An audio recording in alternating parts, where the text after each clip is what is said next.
All right, what's up? Glad to be back. Glad to be back after I missed last week. I missed last week because I wanted to do today's stream, but I wasn't quite ready and I didn't want to do it like kind of half-assed. So, uh decent amount of work has been put into this, so hopefully you guys enjoy it. And please leave some form of feedback, whether you like it, whether you don't, whatever the case may be. That way I can continue to tailor it to what you guys prefer, because that's the whole point of doing this, right? So yeah, national season is still going, obviously, and um, best of luck if you have not played in yours. I think we have Canadian Nats and we have Hong Kong Nats coming up. I do want to go ahead and plug that Josh and I are going to be commentating the Hong Kong Nationals. So that'll be starting Friday night, I believe. I don't know exactly what time, but it's already posted on the YouTube channel. So just refer to that for the actual starting time. But it will be Friday night because they're quite a few hours ahead of us in the US. So would love it if you could check it out, swing by. Some great players, and having us on the mics can't hurt it too bad. Too bad. So really looking forward to that for sure this weekend. Other than that, we are launching a new series starting right now. Okay. I'm going to present my plan of what I think people want, right? And correct me if I'm wrong. If you would rather have something else, or whatever the case may be, just wait till after so you can kind of see what I'm doing. But anybody that's been with the stream for any amount of time knows that previously I used to do like these kind of like lesson type deals, like, 20-30 minutes on like a topic to kind of like share insight on a subject, right? And then usually hang out or play a couple games afterwards. Um, but right now we're in like a lull period, right? Like there's no point in making a tier list right now. Um there's just not a lot of like, yes, I can rehash what 14 different people have said on who's won the most Nats counting this past weekend and stuff like that, but I just don't see the relevant part of that, right? For the very minute amount of people that have Nats this weekend and next. Not saying that their Nats is insignificant. I'm just saying that most of the Nats have probably been played. And yeah, that's kind of the thought process there. So what we're going to be doing in this kind of quote unquote lull period until the release of probably Rosetta is we're going to bring back those lessons, but we're going to do them a little different. We're going to make them a lot more structured, a lot more presentable, if you will, instead of just kind of winging it, throwing a graph up and stuff like that. Yeah, Canadian Nats is not insignificant. Definitely not saying that at all. But we're going to be doing that style of video. And then what we're going to do is we're going to clip the lesson portion and post it as an actual video on the YouTube channel for those people who do not like long form content. But with that being said, after the lesson, we are going to hit gameplay, because all the feedback that I get in person at these events is like, hey, I really like the lesson stuff. And then half of the people say, I really like the gameplay. Some people just say they like the personality and stuff like that. And like, I'm trying to just combine all of that into one thing. I just need your help on tailoring the weight accordingly. Are the lessons too long, too short?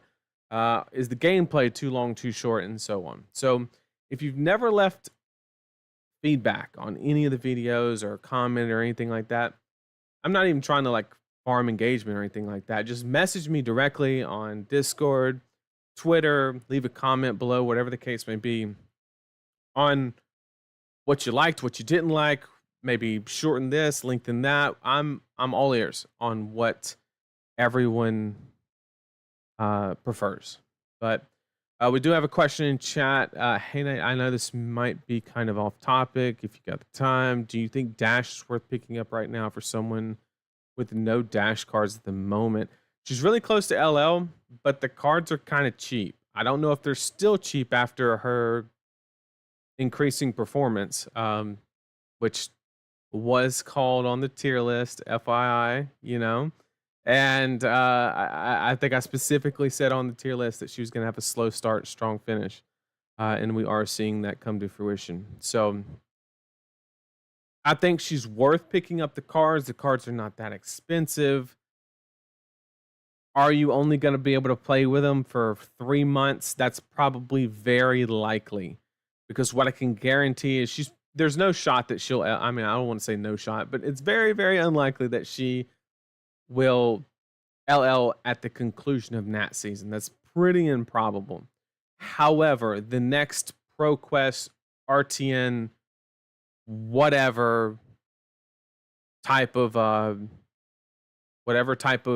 season we have next, she will LL that season, 100%.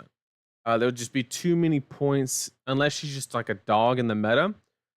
She'll probably LL, because I think she's like at 860 now, so that's getting pretty close. So, I give her 3 to 4 months before she's gone. So if you're okay with that, the cards are on the cheaper side. That's a decision on scarcity of resources and stuff like that you got to make. And then told me I got to play her easy. As someone who Smoke, I appreciate it. I appreciate that. We're actually, for the gameplay, Ponkage, we are playing your list for the gameplay. We're gonna play some new today after the quote unquote lessons. As someone who likes to listen to the chat/podcast part of the video, I really like the length of those parts, as it always makes you feel long enough to cover everything you want whole and not being too long. Okay. Then I want to watch gameplay. Yeah, and one thing that I really want to focus on, one thing that I kind of failed at previously, because let's face it, Briar was playable. So like every time I got gameplay, most of the time it was Briar. So anytime I did a lesson, no matter what the lesson was on, I just played some Briar games, because like, why not? But now what I really want to do is, after we have a discussion on something, I want to try and tailor the gameplay around, I want to tailor the gameplay around what we are like. I don't want to talk about fatigue and then play Hyper Boost Dash. You know what I'm saying? Like, it just doesn't make a lot of sense. So, some topics are kind of like really broad, like today's. So I can kind of play whatever I want, whatever I feel like, and then we'll just play it by ear from there. So, if that's it for the questions, I think we're just gonna hop into it, and that's right. We're bringing back the PowerPoints, chat. We're bringing back the PowerPoints. Give me 1 second. Let me move some stuff around. All right.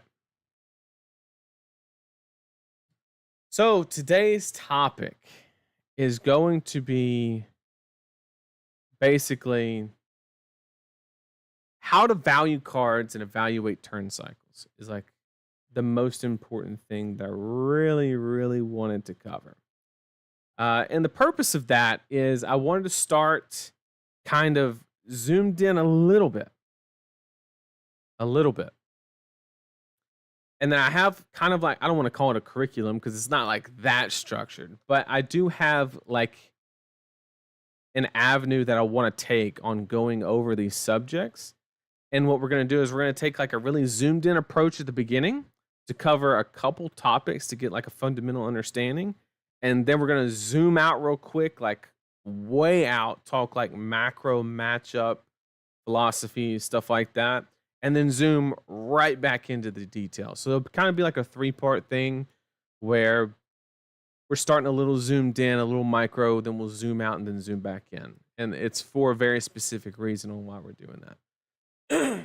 Also, AP Physics, Dr. Crawford. Oh man. So I spent a ton of time making sure that there were nuggets in these lessons that very, very experienced players could gather something from. And in fact, one of the main topics of today's lesson was from a conversation between myself and another player that has been playing the game for like 2 years, and it kind of just spawned an idea, and I wanted to run with it and see if other people could extract value from that quote unquote conversation, right? And so let's just hop right into it. This is going to be officially the first episode of Learning Curve. So welcome everybody. And today we're going to be talking about how to value cards and evaluate turn cycles. All right. First, we have to do the most basic thing ever. I know everybody's going to fall asleep on me already, but we have to evaluate cards, right? It's way easier said than done, but basically the value of a card is the life threatened plus life saved divided by number of cards invested, right? So if you block with a card, you save 3 life, you got 3 value, assuming it blocked for 3 in the case of the E-Strike on the screen. You extracted 3 points of value from that. However, we can get a lot deeper on the same card to really identify what value can be presented from a card. So the first mode on E-Strike, which is probably the most not understood mode of E-Strike, everybody says it's a 1-card 5. Well, that's actually incorrect, and I'll explain why. The first mode on E-Strike, which for those of you who don't know, it's on the screen. You have to sync as additional cost. You have to put a card from your hand to the bottom of your deck to pay for E-Strike. So no matter what mode you pick, it's a 2-card investment. However, most people would say, "Oh, you're drawing a card, so therefore you're only paying 1 card to do 5 damage." The problem with that statement is if you really zoom in on it, in some decks, that answer is yes, right? In a deck like Zen, where 95% of the cards that you rip off at the top of the deck, you can extract 3 to 4 value from, yes, that would be a true statement that this is a 1-card 5. But let's plug that card into a Guardian deck, right? And if you ever do E-Strike draw a card, either you have a fancy way to give it go again, or typically what is the case, you're ending your turn with that action. So whatever you draw off the card, you're basically forced to put it in arsenal, right? And if that's a blue disable or something like that, or a blue buckling blow in Guardian, are you really getting a full card's value by putting that card in arsenal? And the answer is probably no. So it was not a 1-card 5. It was a 2-card 5 plus whatever the value is off the cards you rip. So that's kind of like where a lot of the misunderstanding kind of happens. And the second mode is the most simple, right? You got a 2-card 7. Easy, or 3.5 per card. And then the third mode, which is easily the worst mode, and this is actually the biggest thing that I see new players in the game make this mistake. I will watch them eat 6 damage and then play E-Strike for 5 go again, not understanding that if they would have just blocked with 2-3 blocks, the E-Strike plus another 3 block, they would have gotten 6 value instead of the 5 that they gained from it. So now there are certain macro situations where that is the correct play. But I've seen it happen where it is definitely not. So we're going to continue. This is the general attack action balance theory. Basically, this is a theory on like how the devs balance attack actions. And there's actually a theory for defense reactions, for attack reactions, and so forth. just going to cover one and then share a little bit about the D reacts and the attack reactions to kind of help people understand. But all you do is you take the pitch value as a plus value, right? So if it's red, it's 1. If it's yellow, it's 2. If it's blue, it's 3. And you add that value, right? Because it's a positive thing that you can pitch the card. Well, why is red not the floor? Well, you have cards like Gorg Tome that are sitting at an actual value of 0 that cannot be pitched. So it's red 1, yellow 2, and blue is 3. And you simply add up the pitch value, the attack, and the block, and the effect. And historically, I've given you 3 examples to basically point at exactly how most attack action cards will land on a value of 8 in some form or another. Something kind of like out of the ordinary with Ravenous Rabble it costs 0, so you don't subtract anything, but it pitches for 1, so that's 1. Attack is 5, you go to 6. You block 2, you go to 8. Then you minus 1 because typically you run Rabble in a heavy red deck, so it's going to be -1, so it knocks you back down to 7. But then it has Go again, so you add another one, and so forth. And most attack action cards are going to land on the value of 8. Now, defense reactions are going to typically land on a value of 5, the ones that people want to play. You do the same thing. You just skip the attack, and you say, okay, Sink Blow is a pitch that's +1 and it blocks 4. So it's a 5, quote unquote. I don't want to say value, but the balancing value on the card is at a 5, which is lower than 8. And the reason for that is it's much simpler to extract that specific number of value, and those cards tend to be a lot more restrictive. And then attack reactions typically are sitting at a 4 instead of a 5. The perfect example of that would be, like actually a 6. If you take like the 1 for 3 warrior reactions, right? They always cost 1, they pump 3, and they block 3. So it would go to 6, but it costs 1, -1. It actually lands on 5 as well.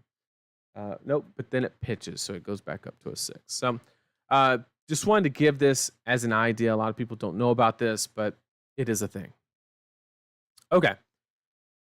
So keywords have fluctuating value. A lot of people like to just say, oh yeah, Go again is 1 value. I actually just did that on the previous slide, but that's not always the case. You can't put a static value on, I think, any keyword in the game. And it's because the context of the keyword is so important. So you basically have Go. So if you have 2 head jabs, right? Just a 0 for 3 with Go again, and you play both of them, the value on the second Go again is literally 0 because you're not utilizing it. If that's the only thing you're doing that turn, right? So your Go again wasn't worth anything. Whereas the first one, you would have extracted value because it allowed you to play the second one. Dominate. Okay, any Bravo player on the planet will tell you that dominate turn over turn is not the same thing, right? Playing a crippling crush while they have no armor with dominate versus having armor with dominate are 2 completely different scenarios.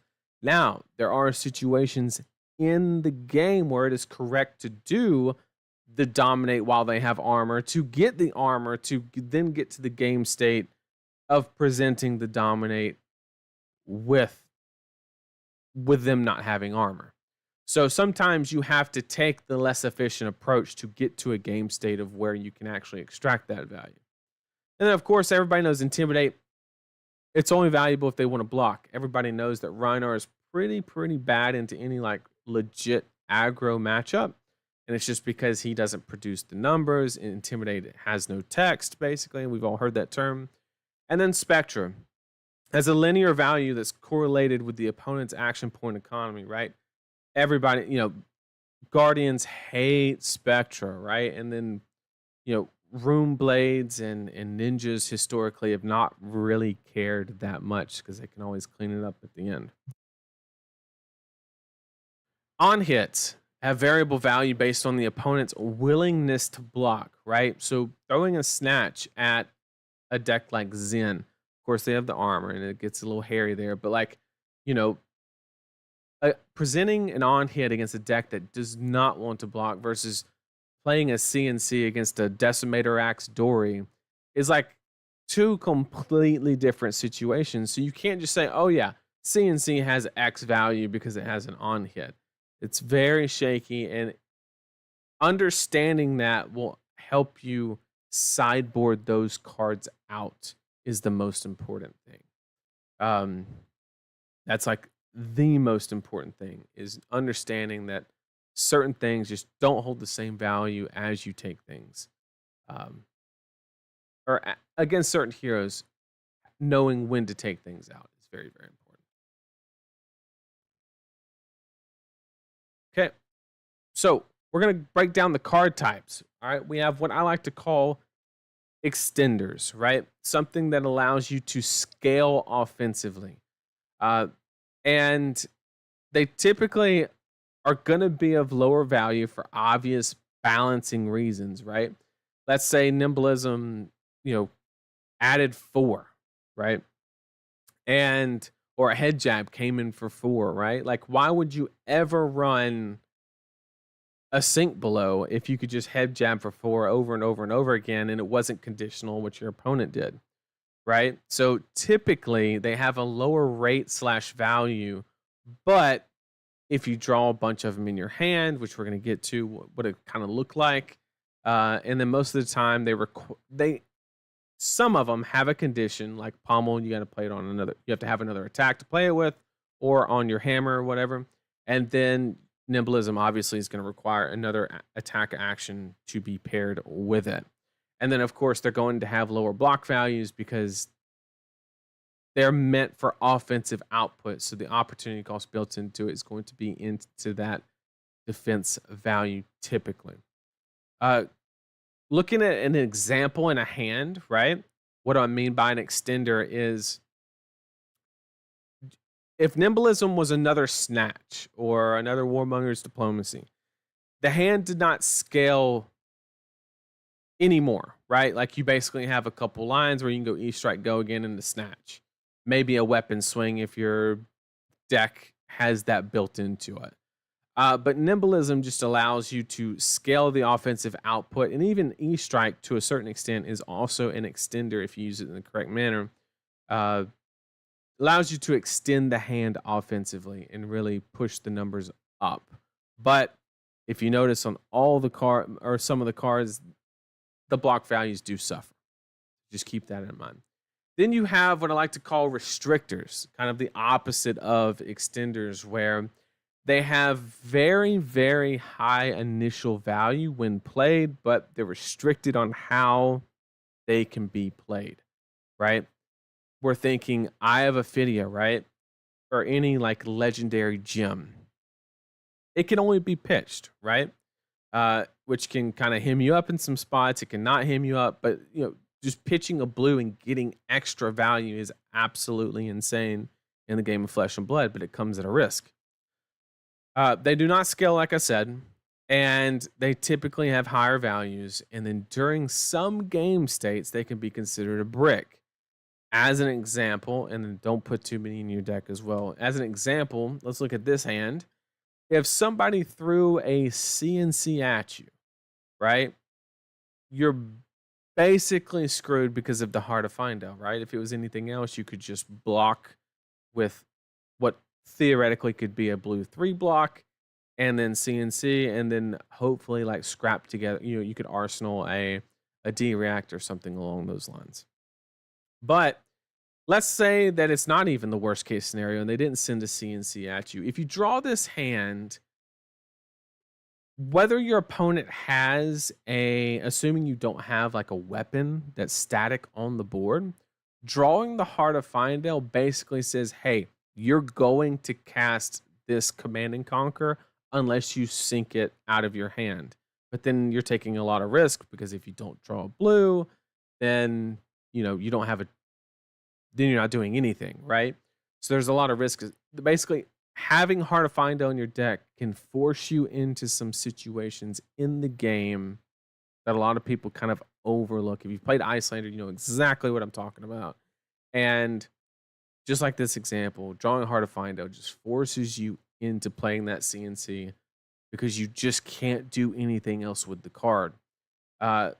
Sink Blow and Fate Foreseen, imagine drawing two of them and your opponent not attacking you.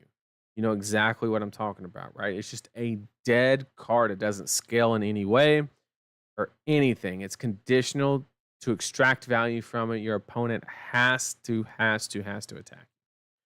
Okay. So the next one's going to be board state cards. They're basically investments, simple as that. And they give no immediate value, but they can produce value at a later point in time. And they typically do not have go again. So you're going to end your turn on it more times than not. Usually it requires synergy to extract the value. So passing Mirage, it requires you to utilize illusionist attacks, things like that. Most of the auras and most of those auras in the illusionist require you to have synergistic plays to be able to actually extract value from.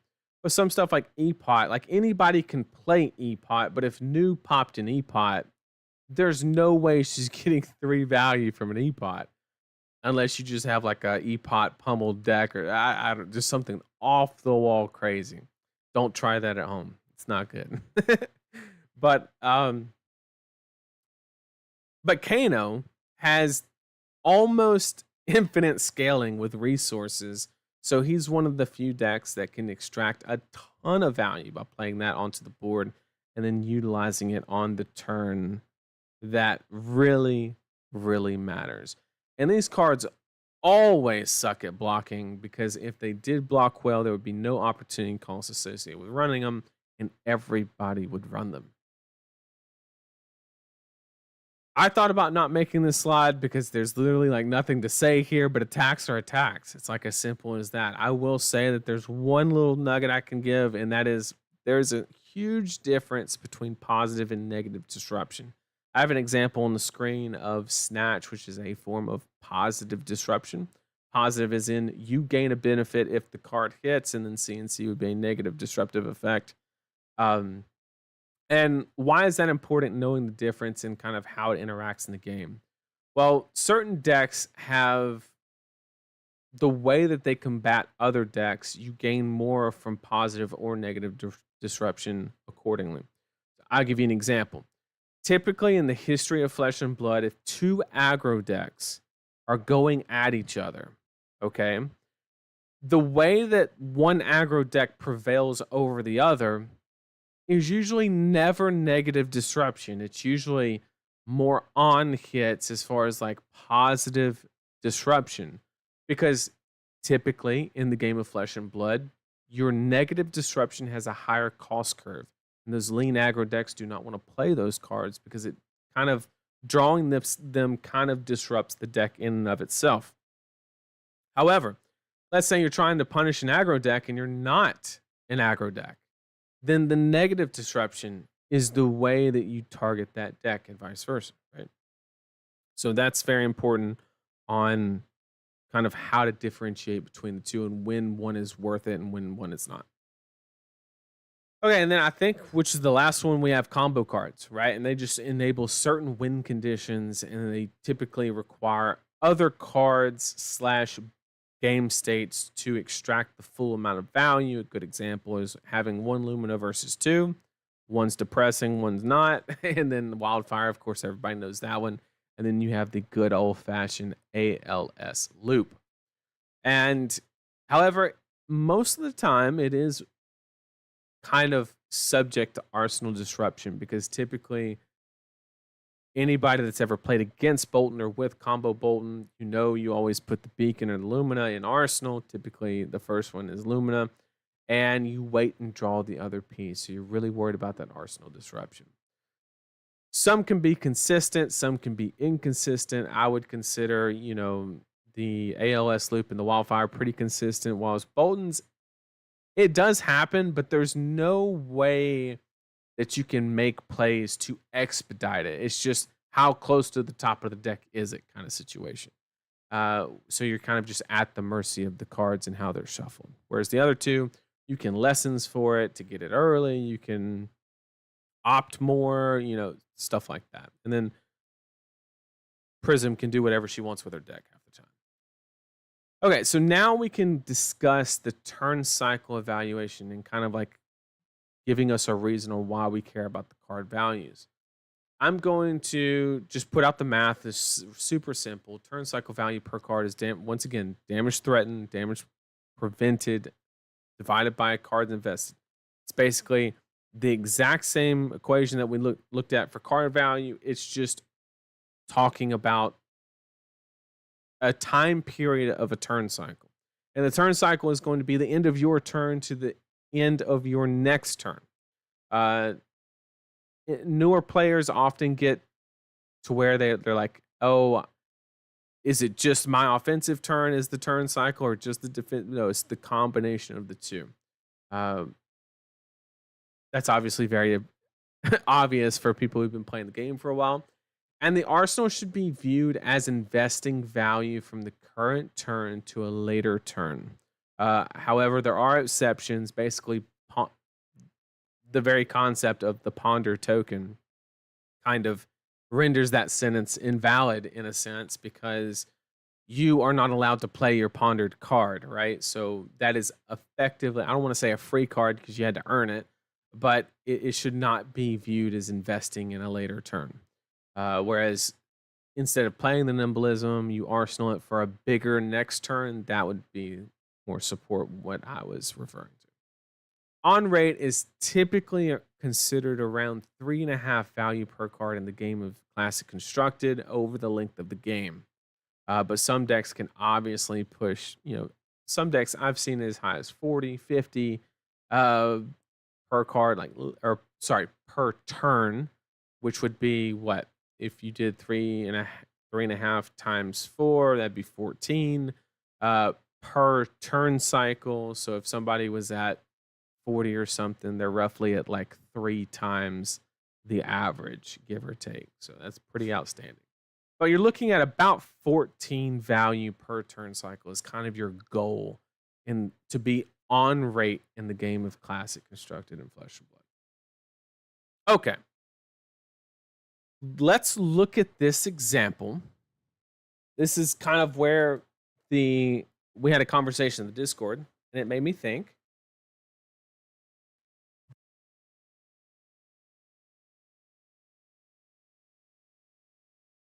But so we had a conversation in the Discord, sorry about that, where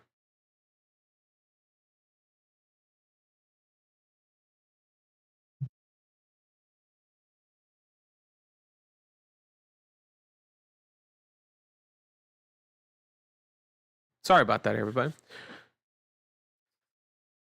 So I thought I heard something. So we had a discussion in the Discord about basically the value of prismatic leyline. And I thought I would kind of like show the math behind, because it's something where it's very easy to say that is a 1 card 6 or a 1 card 5 or a 1 card 4 or 1 card, whatever the case may be. And I think it's a great card to kind of show the idea that you have sometimes to evaluate 1 card, you have to look at the turn cycle, or else you are coming up with an inaccurate valuation of a card. And so I've laid out a situation. This is the hand. I picked 5 because it's super, super simple, right? Relatively. I've set the stage that really the only information you need to know is we have the weapon, we have a Phoenix Flame in the grave, and we do not have Shuka. We've already blocked with it, is the situation. Okay, so somebody might say, well, Fi does his thing, right? He wants to present damage. So we're going to go to our first line where we play the Prismatic Leyline, which gives a +1. You can see the math below to the Brand with Cinder Claw, making it come in for 4. Okay, and we pitched the Lava Vein Loyalty to swing the Ember Blade, which gives us another 3. Then we play the Ronin Renegade for 1 plus the 3 from the Leyline, and then we play we can play or arsenal the Rising Resentment and then finish with a Phoenix Flame. Okay. So this is basically the turn if you played it out completely offensively with the ley line. So, what is the actual value of Prismatic Leyline? Some of you might say, oh, well, it got 4 value from the blue, or 3 value from the blue and 1 from the red. Therefore, it was a 1 card 4, right? And you would be wrong. Prismatic Leyline is not a 1 card 4 in this situation. And allow me to show you the second line. Keep in mind, the value of this turn cycle is going to be 15 with 5 cards invested. So 15 divided by 3 comes out to 3 value per card. If we go to our second line, where we simply block with the 2/3 blocks to get the accumulation of 6 value, 3 from each, right? And then we pitch the 2 block blue instead of playing it for our Ember Blade. Then we come out to a value of 3 plus 3 plus the optional 3 or arsenal, and then finishing with the 1, which means that the value would actually come out to 16 or 3.2 per card. So the actual value on Prismatic Leyline would be closer to 3. Because what a lot of people don't want to factor in is by playing Prismatic Leyline, you're forced into playing said shitty blue card instead of blocking with less shitty blue card, right? And that, so you have to factor in the opportunity cost associated with a card forcing you to do something. It's very important to keep that in your mind when you make that decision, right? You can't just say, oh, it did +4, it's worth 4. No, it made you take a card that theoretically could have been 3 value because you could swap the Ronin Renegade with the Lava Vein Loyalty, block 3, and not play a blue out. But it's actively forcing you to play a card for 1 value to then extract more value from the Leyline. It's why Leyline's a bad card. Secret's out. The exception to that case, obviously, is going to be a deck like New, where the blue cards have like serious on hits that can extract so much value. So scaling it up basically plays right into New's game plan, where she wants the opponent to have the smallest hands possible. And yeah, it's as simple as that. So in a deck like New, it might make sense because it's like the only deck in the game where the blues have like serious on hits. But other than that, it's pretty bad. So I hope that was a very clean kind of like example on that. Looking at Leyline as a 1 card 4, obviously we know over how that was just incorrect. Yes, you're 100% right that obviously we're just looking at the mathematics behind it. Yes, there are situations where, say they're at 3 life, then this line is actually the better line because you're just trying to get cards out of their hand, right? You're just trying to but just game state aside, we're just looking at the mathematical principle behind applying a value to certain cards. Example 2 is better in every single way. 1, you get to. That's not even factoring if you block 6, did you block a CNC that stopped an on hit? There's just so many ways that this line is just mathematically better. Once again, cannot express it enough that when you try to get a value from a card, ask yourself, is that card forcing you to do something below rate to get X value? And if the answer is yes, then you have to combine the 2 things to get the actual appropriate value from that card. And That's not even factoring in the opportunity cost of running a card like this in fight. It's not a draconic starter. It's not an attack action that helps with Shuko. You know, there's so many things that this card doesn't do. We're not even factoring in any of that. So we're going to come up with another example, less about the number, but I just wanted to give a good example of, if we're being honest, why the game of Flesh and Blood is so damn good is how many decision points are basically made in a given turn cycle. And it just scales. I mean, it's just astronomical, the amount of decisions made every single turn cycle in the game of Flesh and Blood. I think it's why the game is so good, me personally. So here we're looking at an example just like before where we have some context, right? Our only weapon is spider bites, whether we have two of them, whatever the case may be. Or I guess in this case, you could put in another dagger, but it's not. It kind of is relevant, but I'll get to him. We have a rousing wave up. We have tunic counter on 3. And we're playing new. And the context is the opponent has no armor. Bite is effective against the hero. So, like, what do I mean by that? Like, spider bite against certain illusionists or people that play a lot of non-attacks is, like, very ineffective. Like, warrior, basically. So we're basically saying we're playing against, I don't know, mechanologists or something, where they have a lot of attacks is what we're saying. And we're also under the assumption that you can block for full value on every single card if you so wish. And so basically, this is going to be the starting process for your decision making in this turn cycle, right? Is you're going to draw the hand of the 4 cards that we see, the double blue, the E-Strike, and the CNC. You're going to look at your hero and you're going to say, I'm playing new. What is the number one thing I need to be doing? I need to be disrupting, right? That's like my number one goal is I want to be disrupting my opponent. So basically your eyes should lock onto CNC and say, I want to cast this card. That's your main offensive goal. Okay, now there is, in a deck like Assassin, there are ways to supplement that. Basically, you can float your arousing wave by not swinging your dagger, or you can take tunic counter and swing spider bite into a CNC. But then you have a couple options. You can E-Strike go again, sinking the infect. You can block with the 2 cards for 6 value. You can kind of do whatever you so wish. We're gonna get into that. Noah, we're gonna get into that. I got a whole flow chart made on the decision making process of one single turn cycle making in new, right?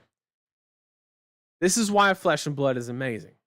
This is like a super simple hand, right? 2 blues, 2 attacks. Like, this is like as simple as it gets. And there's this many decisions to be made, right? And basically what you can do is just start from the do you have full tempo box and then follow your way down into whatever the situation is. And you have the culmination of what I think one of these is doubled up because you take this line just for max damage. But I think there's 1, 2, 3, don't count this one, 4, 5, 6, 7, 8 different lines that you can take or results. And that's just like the most competitive, viable line. That's not including like the dog shit plays like double spider bite CNC or anything crazy like that. Like, you could take that line, but you could also lose the game, right? That is a legal choice that you can make. So there's theoretically even more decisions on top of that. And, but it basically boils down to, do you have full tempo, right? And the reason I'm asking this question is, does it give you the opportunity to extract the block value from the E-Striker and the Infect? If the answer is no, get the block value. If the answer is yes, then you have the option to play the E-Strike as an extender for the 5 go again. And this means that the quote-unquote below rateness of the 2 card 5 or 2.5 value per card is not coming at any cost. It's just you have full tempo, so you're just playing your hand the way that it scales. So therefore, it would be appropriate to play what I consider is the worst mode of E Strike. Okay, and then after you play out your E Strike, if you decide to, then you have do they have an arsenal, which is kind of what Noah was getting at, which is very important for the CNC, right? Because you never want to throw a CNC while they don't have arsenal, unless you like are forced into it because you read the opponent's turn wrong or something along that line, or they just didn't present enough damage for you to adequately get value from blocking or something along those lines. And if they do, then you have the option to ar- double dagger CNC Arsenal, because that's once again assuming you had full tempo. So you need to utilize all the cards, or you can E Strike Go again into CNC is kind of your. And of course, you still have the option to float the arousing wave or put the dag. Every single one of these flowchart decisions has this built into it. I just didn't want to make a whole different box, 2 boxes for every single decision. So this can just be assumed to be applied to every single final decision, right? And then if they don't have the arsenal, well, then you kind of like dagger into E Strike for 7, Arsenal CNC, E Strike Go again. If the board state just needs you to push life totals, then you can E Strike Go again and play the CNC for just 6 value. Is perfectly valid. And then we can go down the, oh, you don't have full tempo. We'll get 6 value from your blocks here. And then you have what seems kind of obvious, but it's very difficult because this is predicated on their turn, part of the turn cycle, where you have to make an educated guess on how their turn's going to play out to be able to identify early enough that they will or will not have an arsenal. And if you come to the conclusion that they will not, then E Strike 7, Arsenal CNC, block 6 more, Arsenal CNC, block 3, E Strike 7 are like your appropriate lines to make if you do not think they have an arsenal. But if you think they're going to arsenal, then you open up yourself to 2 more possibilities. So that's kind of like what I wanted to present, how deep a turn cycle can get off of just a simple 4-card hand. I mean, no reactions, no, oh, the siren's call. What do I do if it hits? What do I do if it doesn't? Like none of that.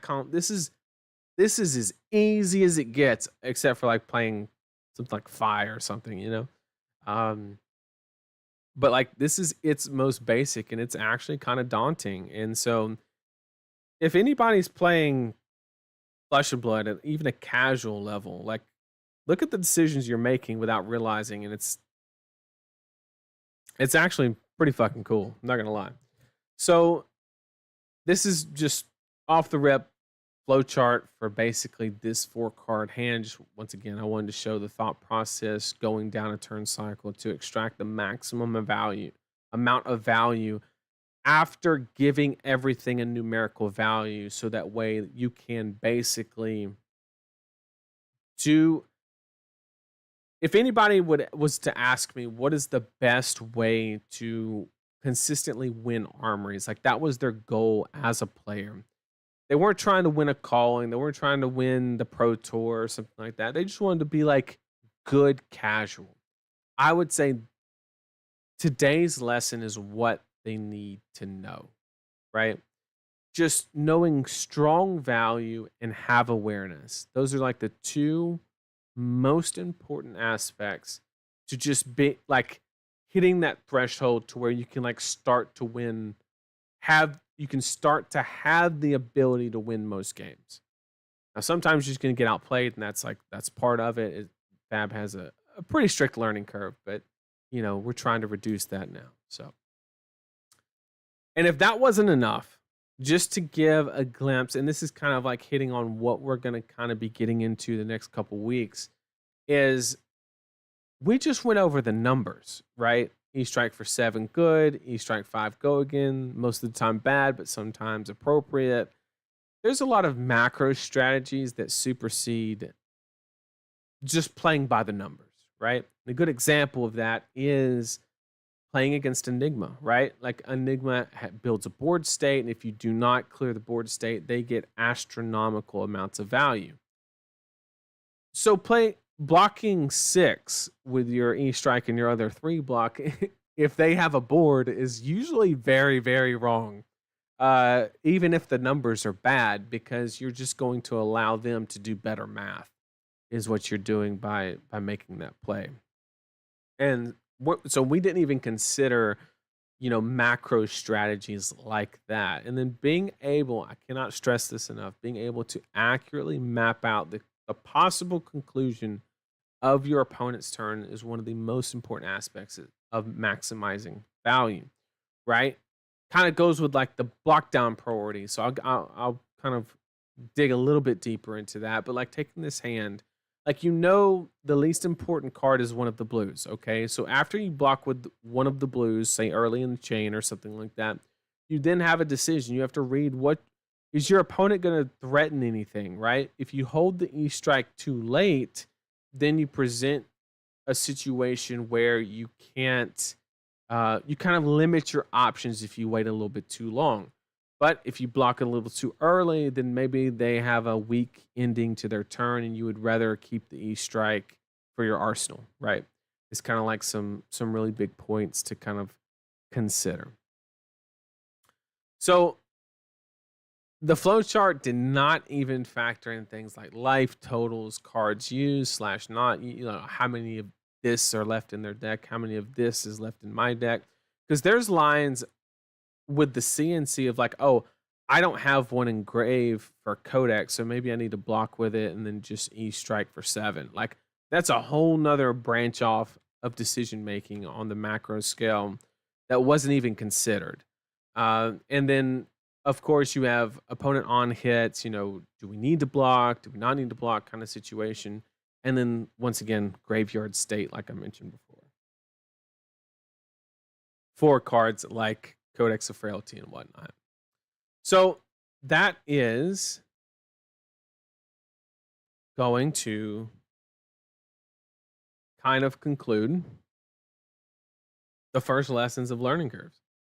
So like I said, I wanted to dive a little bit in, but not go like too off the edge for the first one, obviously. And at the same time, I wanted to present it in a good enough way to where it's very easy for most people to understand.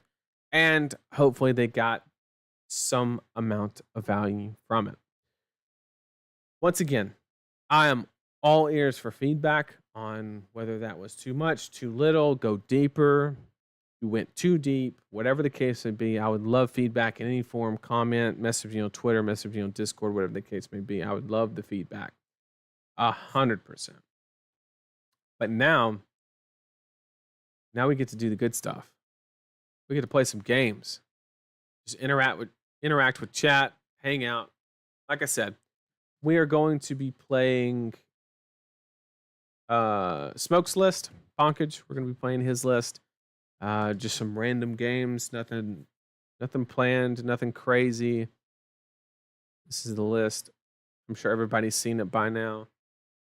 14,000 different sideboard slots. Blue his, man. Bonkage, you're wild. Absolutely wild. But I support it. So let's go ahead and hop in some games.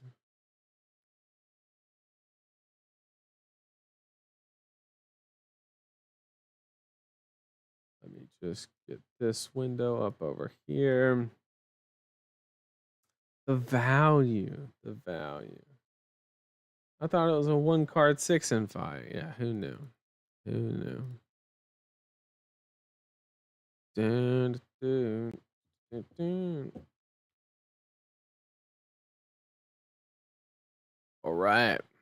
Thank goodness he posted buttons. I was going to mess up the sideboarding like it's nobody's business. I was going to butcher it. I was going to absolutely butcher it. What's up? How we doing? Good lesson for a lot of different people in even given small breadcrumbs for macro game plans. Yep. Very hard to face new using Azalea. The flowchart's a good example of depth complexity of fab. Yeah, it's a lot. And it's one of the reasons why, you know, I've heard several stories, right? Where basically, you know, somebody, oh, of course, it's, I bet there's no Riptide button. Rip. There's no Riptide button. What do we do? Well, we're definitely picking that dagger because it just makes sense. Um, sure. Do we want to block him out? Do we want to play a long game? I think we want to just keep both things possible. Transcending is kind of bad, to be honest. What do we have any other headgear? No, it's that or nothing. Okay. So we want to like push damage, but at the same time we want to leave ourselves open to a longer game plan. So I think I actually want to decrease the amount of. I want to decrease the amount of transcend cards. I just want a couple. And the reason for that is they don't block, and I want to activate mass some, but I don't want to get stuck in an in-game state of too much chi. And I want to be able to block well. And then I'm just literally going to throw in everything. I don't know if that's right. Ponkins, yell at me if I'm wrong, if you're still here. Yeah, it is Damien, unfortunately. But it do be like that. And like Siren's Call is a dog shit card against Riptide, right? But I need to stand a chance against the more fatiguey version, if you will. Which I mean, maybe I just stack it. I actually don't know. Matchup is bad for new. Well, it's Damien. We'll just lean on that aspect of it. It's just fucking Damien. Can't be that bad. Okay, it's bad. Okay, it's bad. Oh man.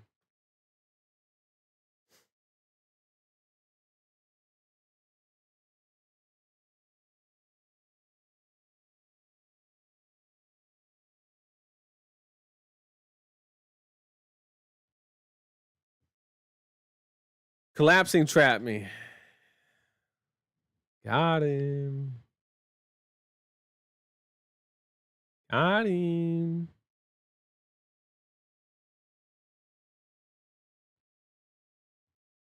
So he fat decked as well, which I mean is to be expected, right?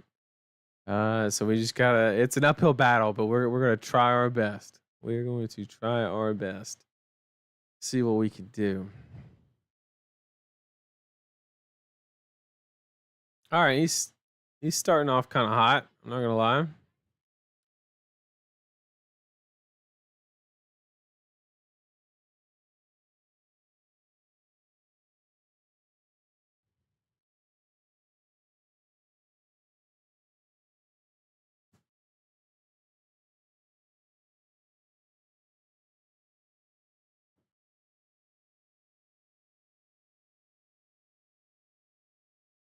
Are we good?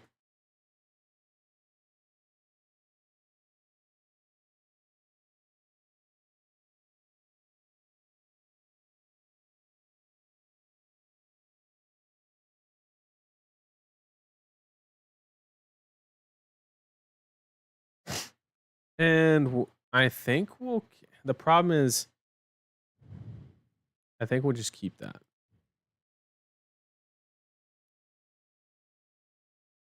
Gotta watch out for those pendulum swings. Oh, 100%.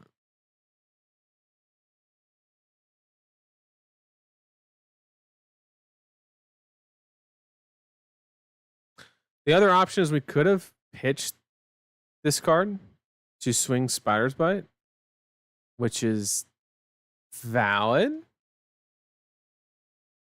But I mean, I'll take 6 damage out of it. Most important thing is we got this damn card in the graveyard, so that way every codex we're just going to literally play it.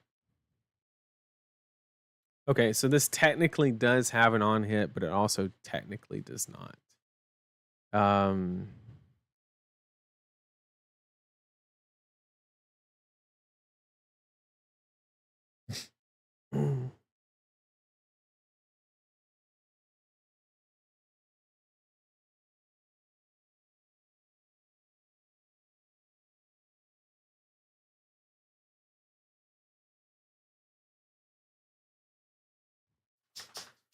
we can go here.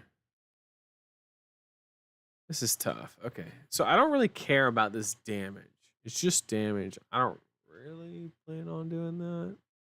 This is the best thing in this situation that we could ever see is the fact that Buzzsaw Trap is right there. That is phenomenal. We know where it's at. We're keeping our eye on it. 100%. Literally saved. The question is, do we want to keep ourselves open to um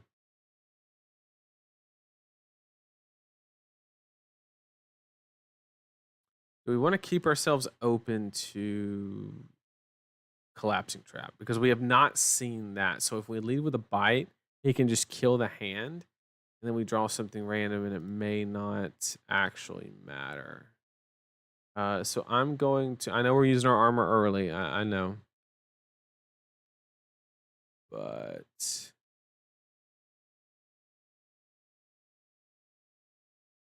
oh, this has Dreadbore. I just realized the bow.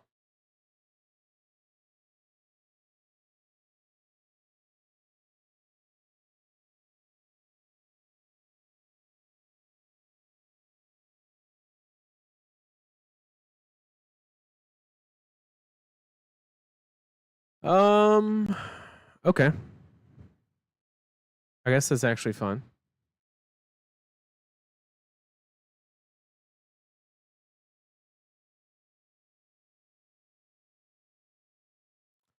Well played.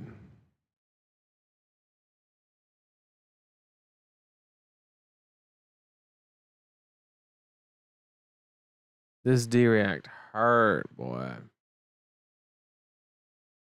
Ugh.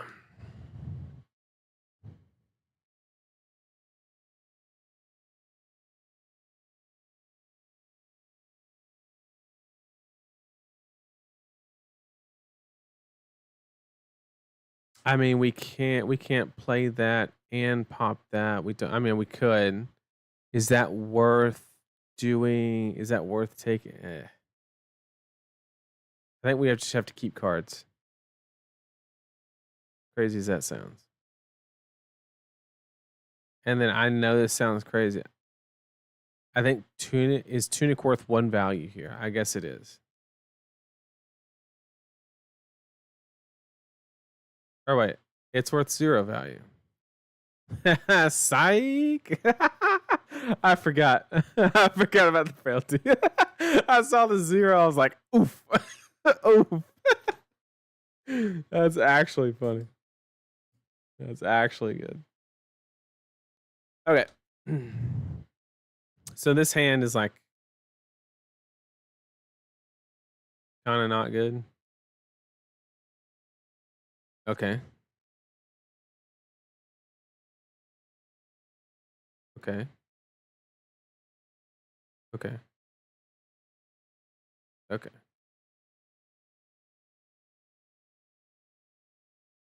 So Seek and Bloodright, and it gives him a card. Is I don't know how much I plan on using Mass this game.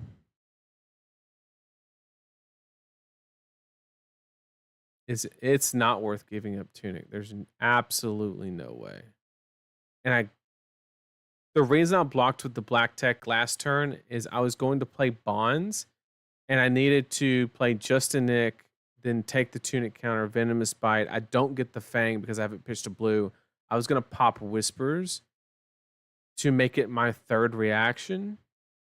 But obviously that really hurts now. So I don't know if giving Mask this early is worth it.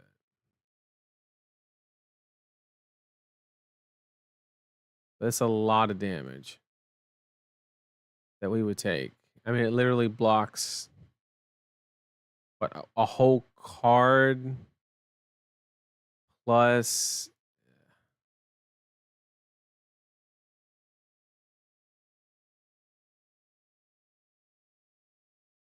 Well, Mask gives me an avenue to actually utilize those cards is the main thing. And it allows me to actually win the fatigue matchup. Now I'm gonna have to kind of earn it. Uh, but yeah.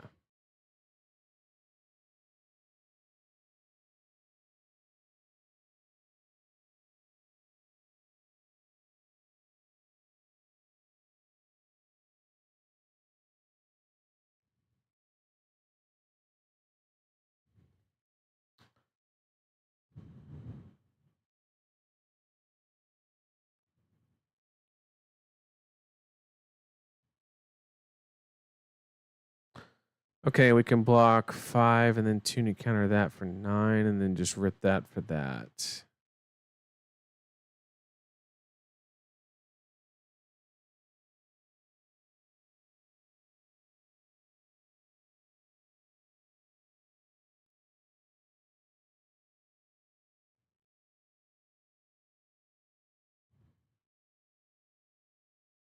The old one card play. Yeah, I thought that I think it seemed fine, Jason, the block, but like yes, the turn of events like hurt. But I thought that the logic for doing so was fine. I was just trying to turn on bonds. I didn't want to waste the one value. Was kind of the idea.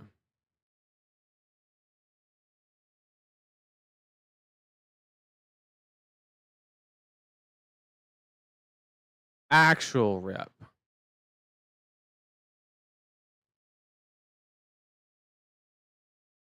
That card actually does nothing against this here. Bro, I can't catch a break. We can't even arsenal that. Like it's actual negative value.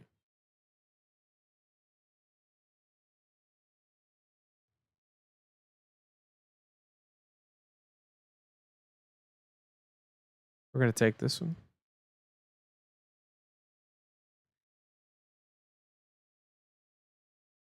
Yep, so that didn't matter.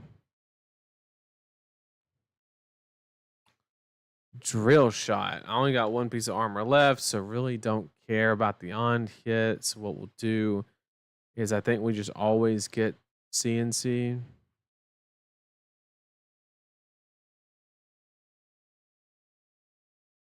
Get rid of that stupid card.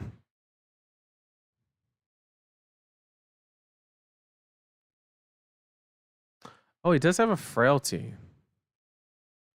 So there is a world where I ditch this and I float the wave.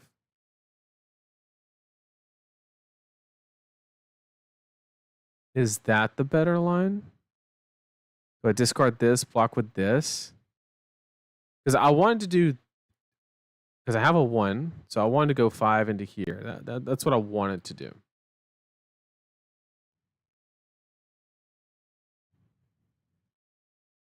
Yeah, I think this is fine. I think this is the better play because we do need to push a little bit. Like we can't just sit back and I know how this ends if I just sit back and block, block, block, block, block, block, block. I know exactly how it ends. I'll give you a hint. It's not good.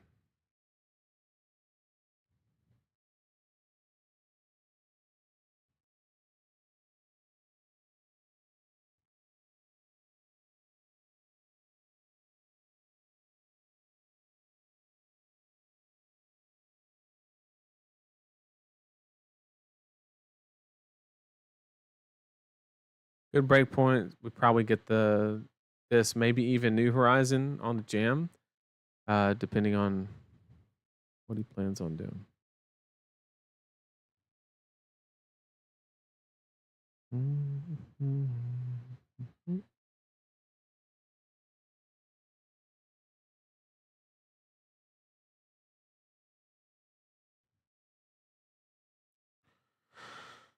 Okay, so Interesting question here. If I block 3 here, because I know what I want to do on my turn. Uh, the question is,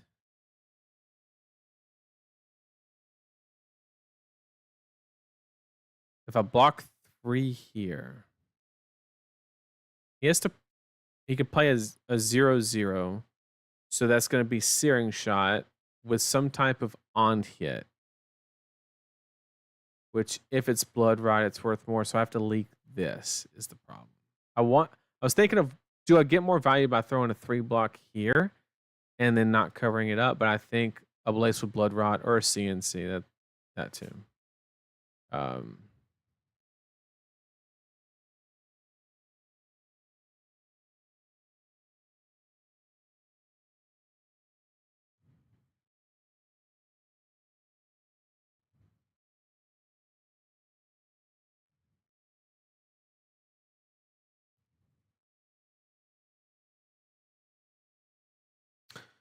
Now, this is actually interesting on which one. Obviously, we're not playing that. There's no reason to. But with this situation, we can jam it and threaten wave, or we can go ahead and spider bite, which is his highest blocking stuff, right? The problem is he still has New Horizon with no arsenal, so even knocking down the 2 block, I think doesn't do anything because he could just block an arrow for 3 or for 2 and then give New Horizons for the 4. And I can't float the wave is the problem. So it's kind of tough on which one's better, the bite or the arousing wave, which here I think it has to be.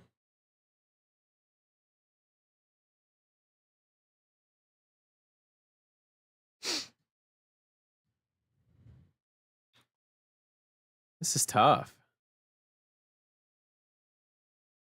Does this actually do anything on? I don't think it does anything on a 4. I think we just throw it.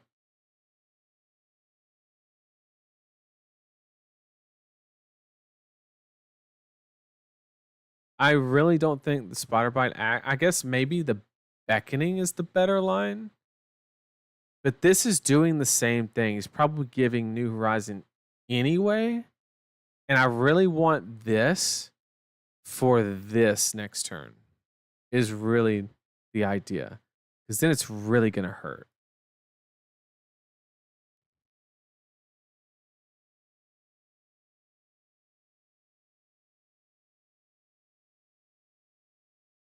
Seven with no on hit.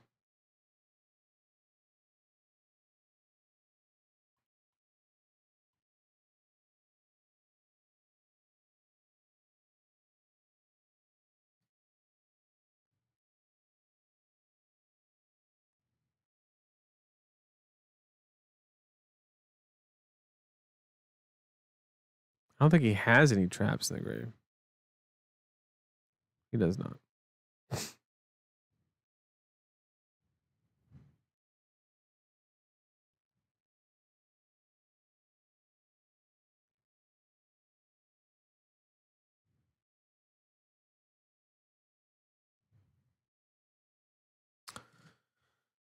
Okay, so we have a couple options here on the spider, but I think we just go ahead and jam this out and then go into this. We get blown out by. Well, do we actually get blown out by because we can just save it if he plays the tar pit trap. Because he could play the tar pit trap on the dagger too. Like it doesn't actually, so it doesn't change anything. Just doing it this way actually forces.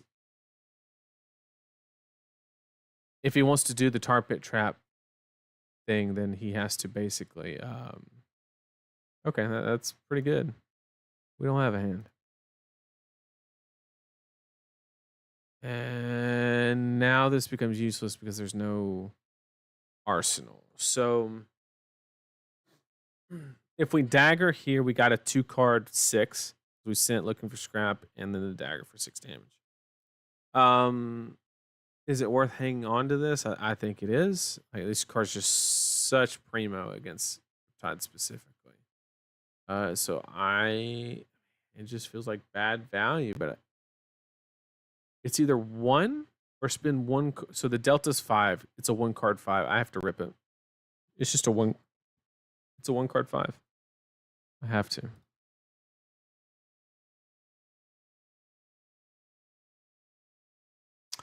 Simple as that.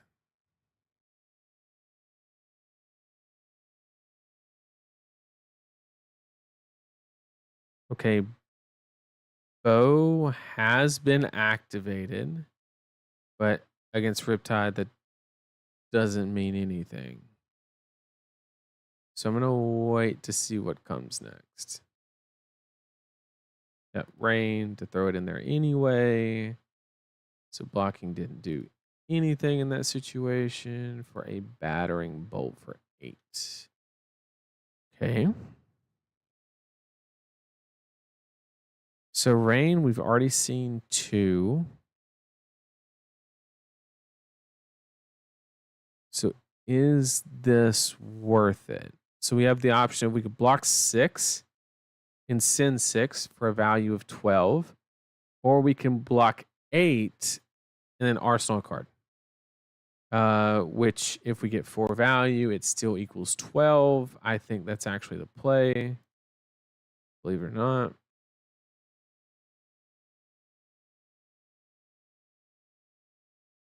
I don't want to just trade into traps. I want to like let him brick.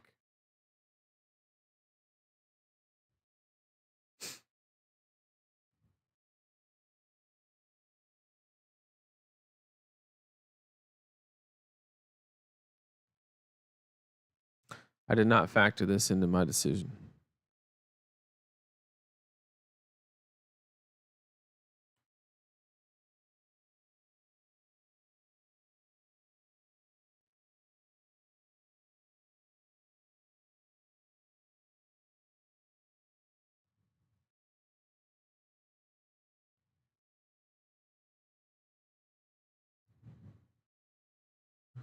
Nine frailty. I didn't have a hero text at the beginning of the game, so that's irrelevant. And because of Dreadbore, I have to force this into Arsenal, unfortunately. So it does force my hand because I have a no block. So I think the line is going to be Sedate into Whispers into Weakest Link. I think that's actually just the line. The other option is I can't even dagger. So it has to be that, unfortunately.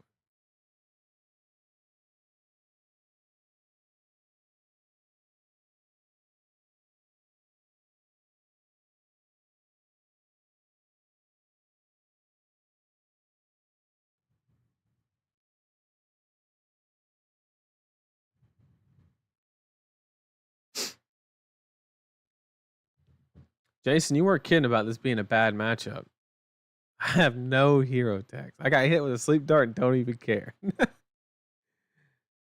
This is the sussest block ever, Damien. You stream sniping son of a bitch. I know he's gonna also play a react here.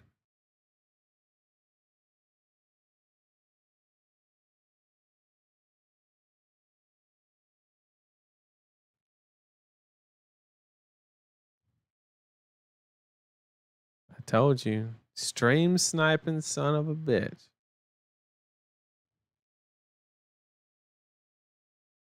That's all right.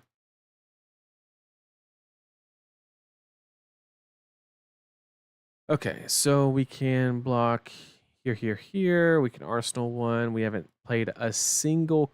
Well, we played 1 Codex. So 1 Codex. We're at 6, but he's trading.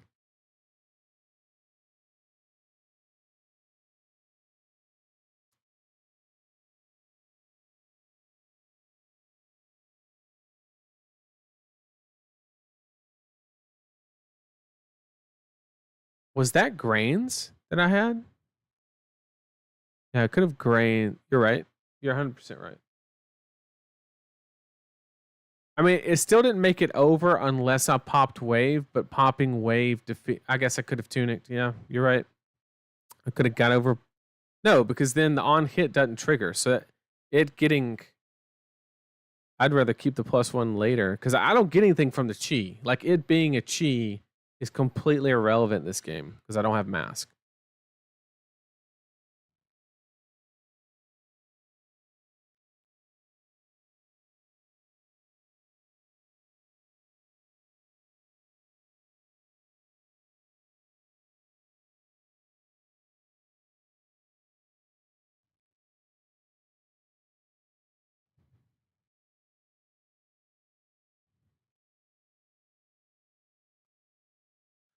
Once again, I mean, we've seen one of these. So I don't know if it's time to start doing spider bite into that because if he throws a spider bite, I mean, once again, we just get dunked on. But we can float the wave, force him to sink under, which gives us a free card and 6 damage. Or we get 1 extra damage anyway to get the card. I think we turn on so many traps, but doing that. We haven't even seen the frailty traps, like they're still in there. So I don't want to turn on his traps. I think this is objectively correct.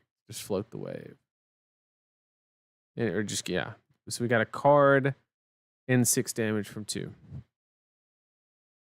We got the same value, just we didn't do the deck damage.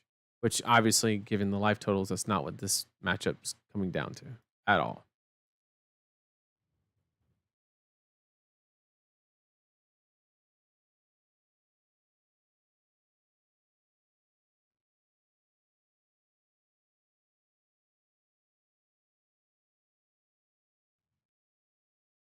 Okay, so this is a big old bitch.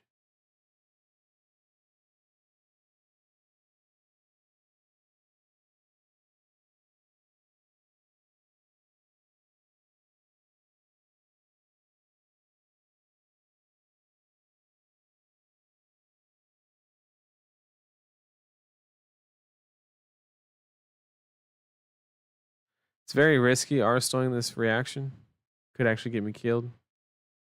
But we will see.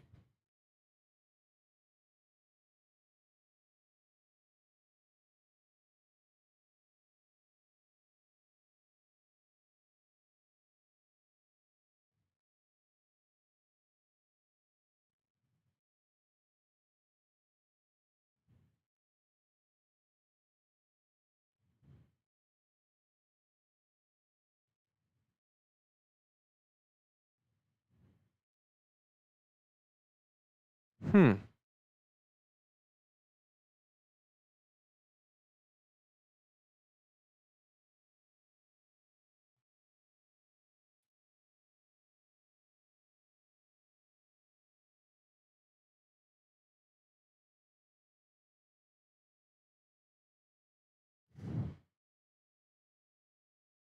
So we know he has traps because he literally IP'd himself. So if we know he has traps, what's the best thing that we could do? I think the answer is literally not turn on go again to deny the trap value. Just play this.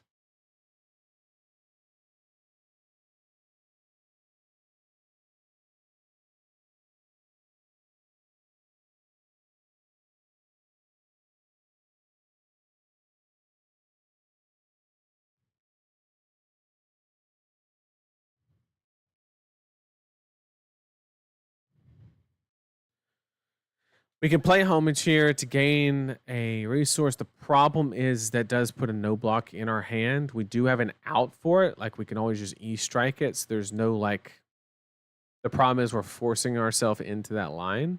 We could also ditch the chi via arousing wave is another opportunity that we could have. I just didn't want to. I know we could have swung the daggers, but I didn't want to take the trap damage that I know he has. So I'm going to leave it there. And if he makes a move of some type, okay, how much damage is that going to do? Yes. Okay, that dealt 4 damage. Good hit. Good hit. Okay. I think we just lose off of traps now. Pretty sure.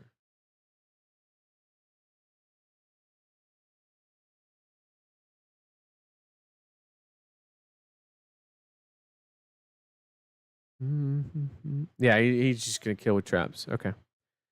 I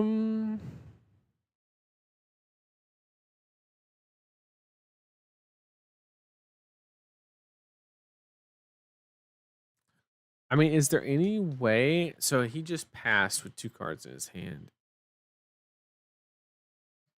Is there any like?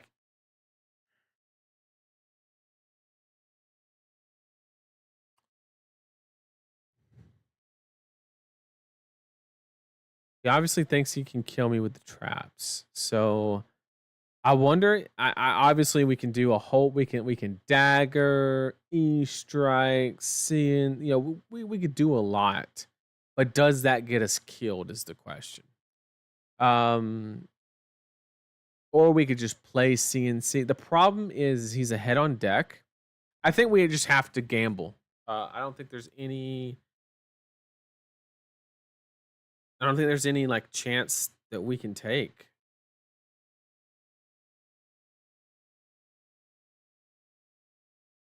I think it's as simple as that.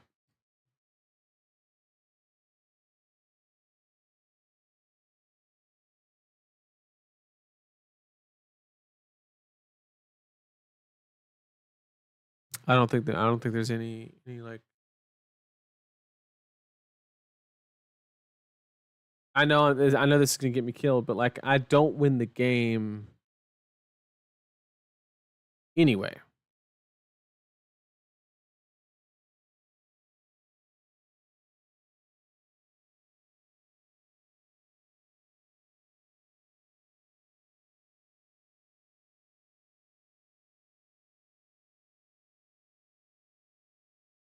It says no on hit, or it does the attack action that's next doesn't.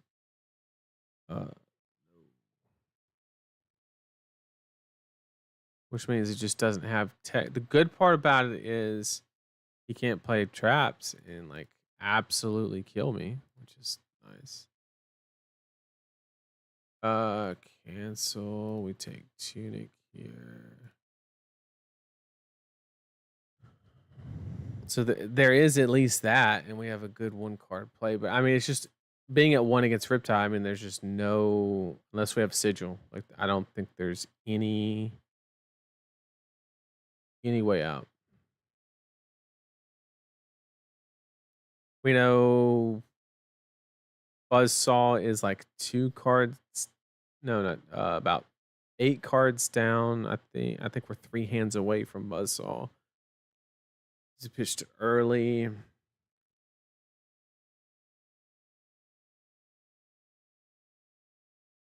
don't have the tunic play, so we can't CNC. But we really need to get a CNC going. So I think what we're actually gonna do is block with those 2. Okay, sure. Yep, that's fine. That matchup is horrendous. I made it kind of close, but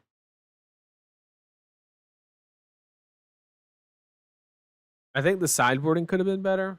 I thought I needed the Siren's Call just for block density, but I think it actively just got me killed. I mean, I think I lost the.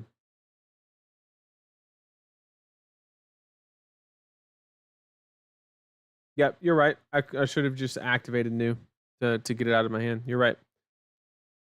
That's what I get for this being my first time playing the hero. That is what we get. God, that matchup's horrendous, bro. Like absolutely horrendous. No hero text. and all of your like tricks just get shut down because they have D-reacts. That's about as bad as it gets.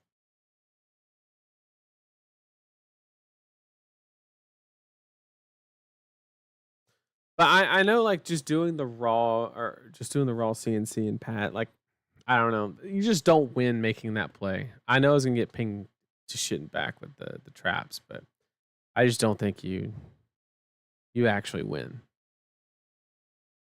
by doing it. I think we want to go first in this matchup. Maybe second. Does he say? No preference, no preference. Okay, nope.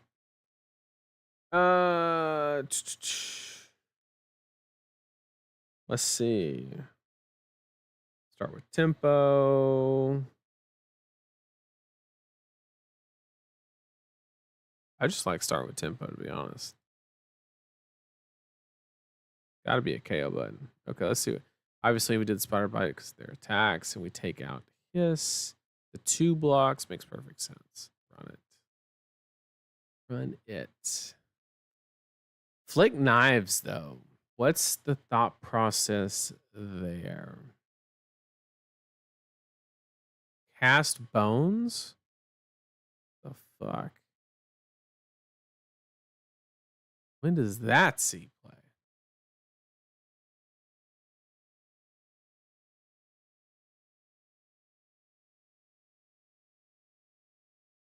So wait, what did he do?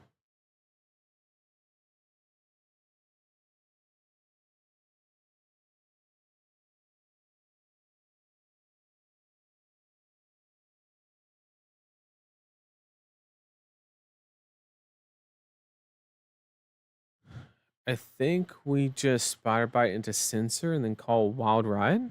No, not even Wild Ride because he has agility. Probably Bear Fangs.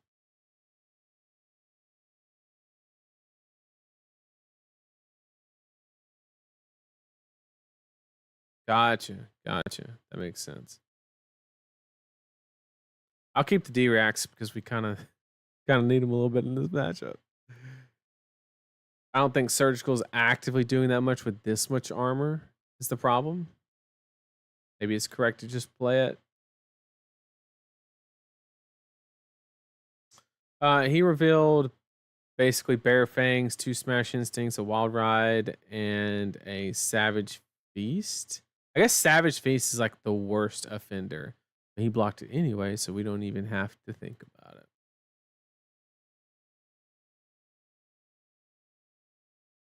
I guess Savage Feast is probably the safest bet because it has the highest ceiling, and you're just trying to like mitigate the game a little bit. But turn 0 Cast Bones, not a lot that beats that. We're gonna do our best.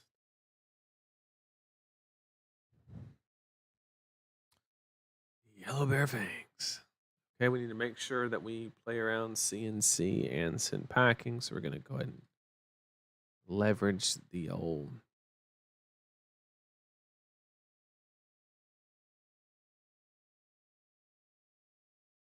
There's no way they're running pulping in this matchup, right? Absolutely no chance.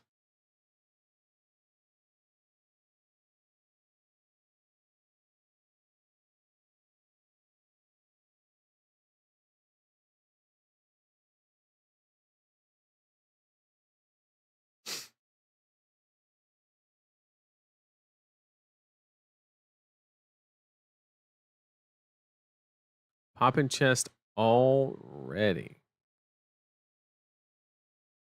Right, Wild Ride in the 6.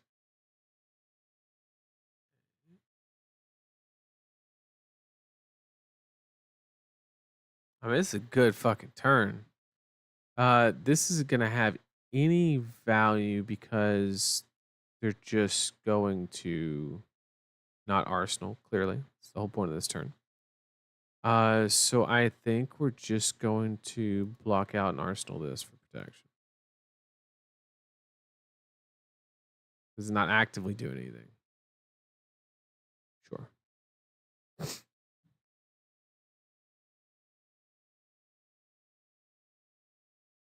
Wait for some disruption, if you will. This is actually pretty decent. We can go here into here, into here, into there. So we can block what? 2 cards, a 4-card Blood Rush Bellow with no sash. Kind of risky. But we'll see if he gets paid off. Does he have the blue? Is he yellow? No matter what the card combination is, more than likely he can play something. I guess we just have to play around sin packing. So what we can do is just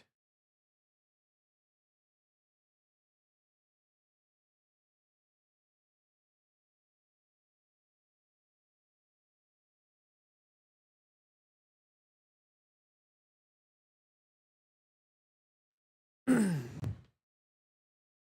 think the answer is to just do that. In case he has a CNC or something along those lines.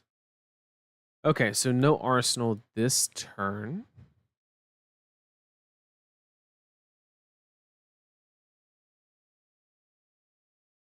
We're just getting beat up on these turns, man. I think the line stays. I don't think it actually changes anything. I think we just go. Is that enough? I mean, okay, so we attack for 1. Does he respect it? Does he not? What does that mean? Then we activate mask, shrink the card, the hand down to 3. Then we get another banish because we are trying to activate cards in banish zone. We are actively trying to do that. We're getting dunked on right now.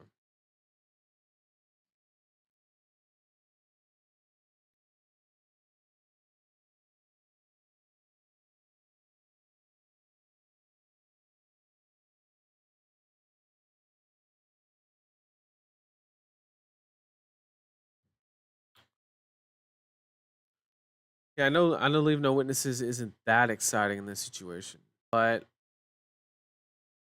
I just feel like getting the go again. I don't know. I think it was just too strong of a start. 2 blood rushes, the turn 0 cast bones, and then all gas. Maybe not, just not quite enough.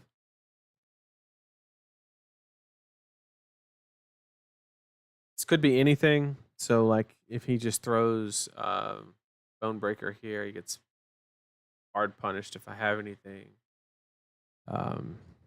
Good stream sniping check.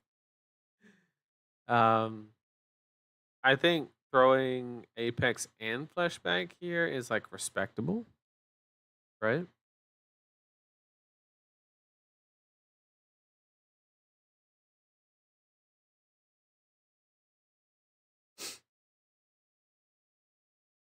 This is a fair block. And what we'll do is we'll shrink his hand down to 2 cards.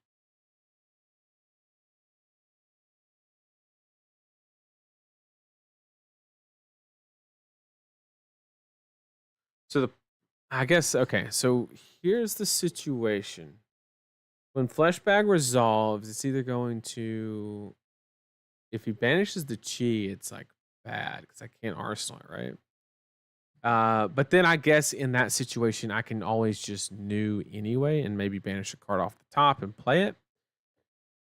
Yeah, I think that's, yeah, I just have to take the chance here. Yep, so that's fine. That's what I mean, it's not ideal, but, well, it is ideal because we just mask. To shrink the hand size. What I was saying was, I was thinking about preemptively activating new to guarantee that the banish is Leave No Witness. But I think that's incorrect because we can always just do that later if that does get stuck in our hand. then we just mask. So I guess we were fine either way it went. No, we couldn't. If it banished chi, we'd have no opportunity to do new. So we were just banking that we just didn't get it. And we got lucky. We take one break. We take it. Arsenal. Okay, this is decent. We have enough. It is for 7. What are we trying to do here?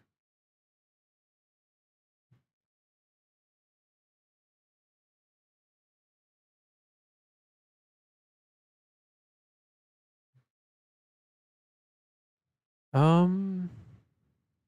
think we're just forced to.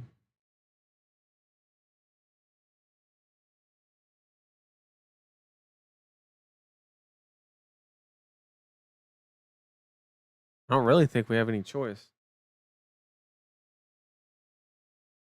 Yeah, that was the risk. I thought about preemptively activating new so that mitigated the risk, but I thought it was just worth it to take the chance.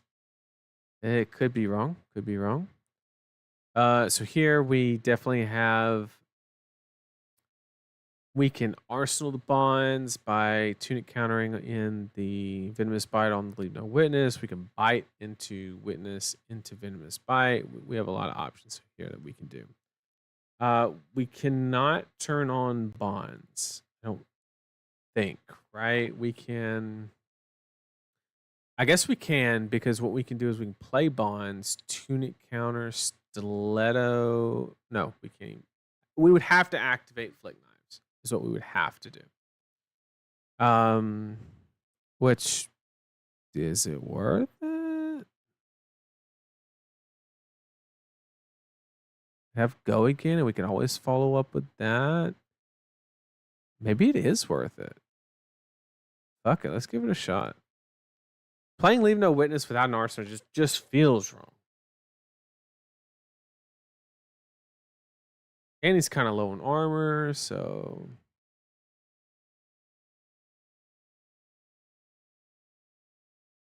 He can't just give Bonebreaker here.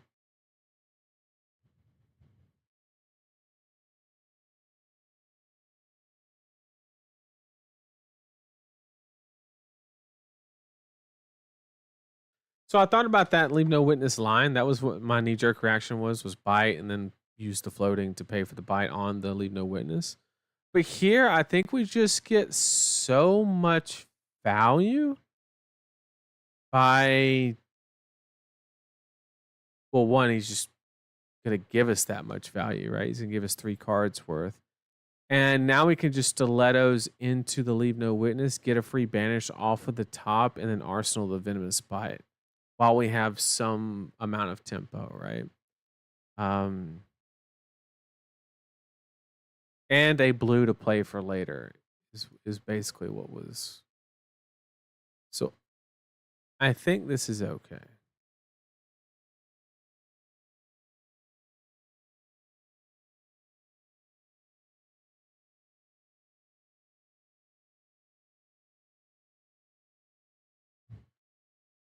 A little 2-step.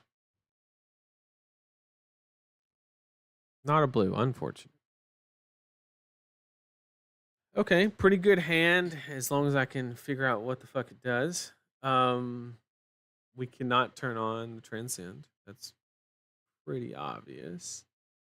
There's no way to. We can't utilize the codex because. Does this hand just suck?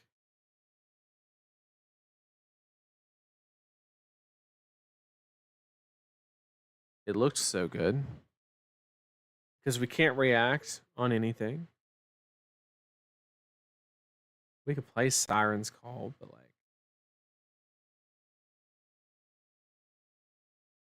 The codex doesn't do anything. Like, absolutely. Because we have the arsenaling reactions is so risky in this deck.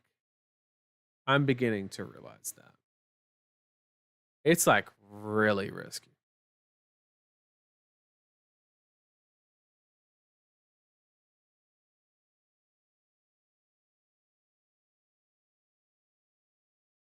I can't believe I'm about to block with a codex like this. It just feels wrong.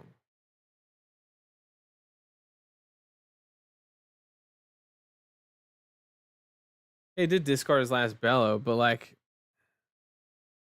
I think we just throw the CNC for 6 damage. Like I guess we can Siren's Call and a dagger. That seems so desperate. God dog, man. Okay. We learned the lesson. Don't discard or don't arsenal reactions. It's not worth it. Yeah, I think the only line is block Sirens in Coda. I just hate blocking with this card. It never feels right, but it just does not play with reactions in Arsenal. You can't do it.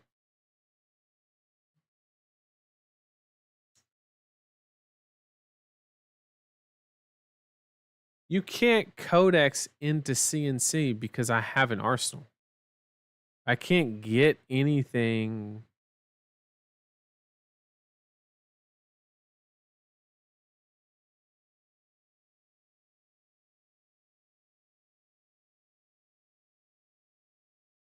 He definitely won that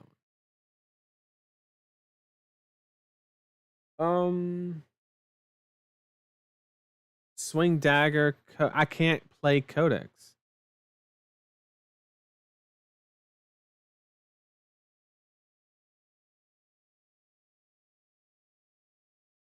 I had an Arsenal. I mean, it does force him to discard a card, but then it also just gives him. I don't know. I don't like the idea of doing that, but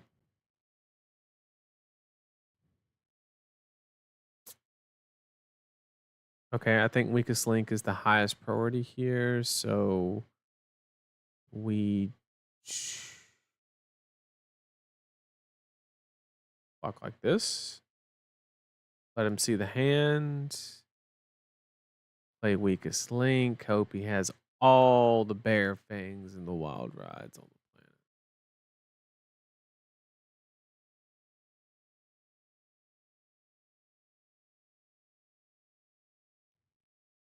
Yeah, this reaction in Arsenal has literally fucked me. Like literally. Thinking of playing Briar during skirmish season. Any tips? If you're referring to Blitz, I have absolutely no idea what the Blitz meta looks like. I've heard Briar's good. I just don't play Blitz. Simple as that. And as far as the LL, I just don't think Briar can compete in the LL format personally. I would love for that to be. He's taking a while to block, so this might be like 2 red, no blocks, maybe? We can dream.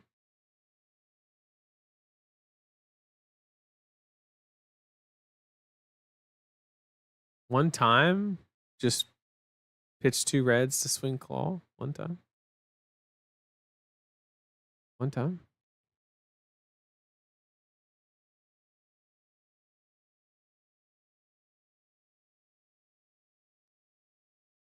Oh, I got fucked again, bro. What is going on, man? I mean, okay, so we basically have to eat the shit out of whatever he does. Okay, that worked out. We got saved. So now we get to basically play both of these on this. And then Arsenal this. Like, it's still not super exciting, but. Oh, we can actually misblade and give this go again, and then we can code. Oh, that's hot. Okay. Now I understand why news good. This is good. So we pay the 2 to misblade. Then we throw prognosis. Then we tunic counter both of these out. Play codex, go get, leave no bitches, and go. I understand new.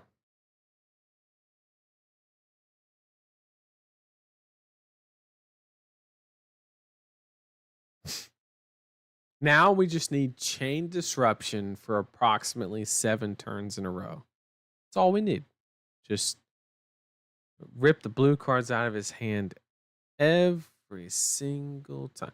The problem with Siren's Call, though, is we're going to draw a card.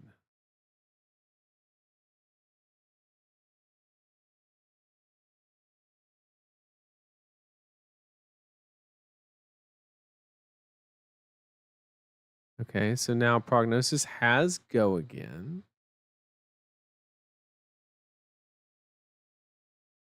But I guess with the card that we draw, if we draw a yellow or a blue, we can then swing Spider's Bite to make the Arsenal Disruption even better.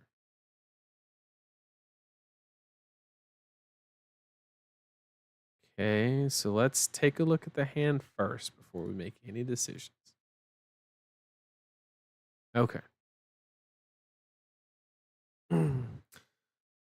So his hand is Agile Wind Up, Pack Call, Wild Ride, and Beast Within. So obviously we want the one of the blue cards. Oh, we can only take one of the blue cards. I think we want Wind Up because we don't want him to have the opportunity to just discard it for an agility token.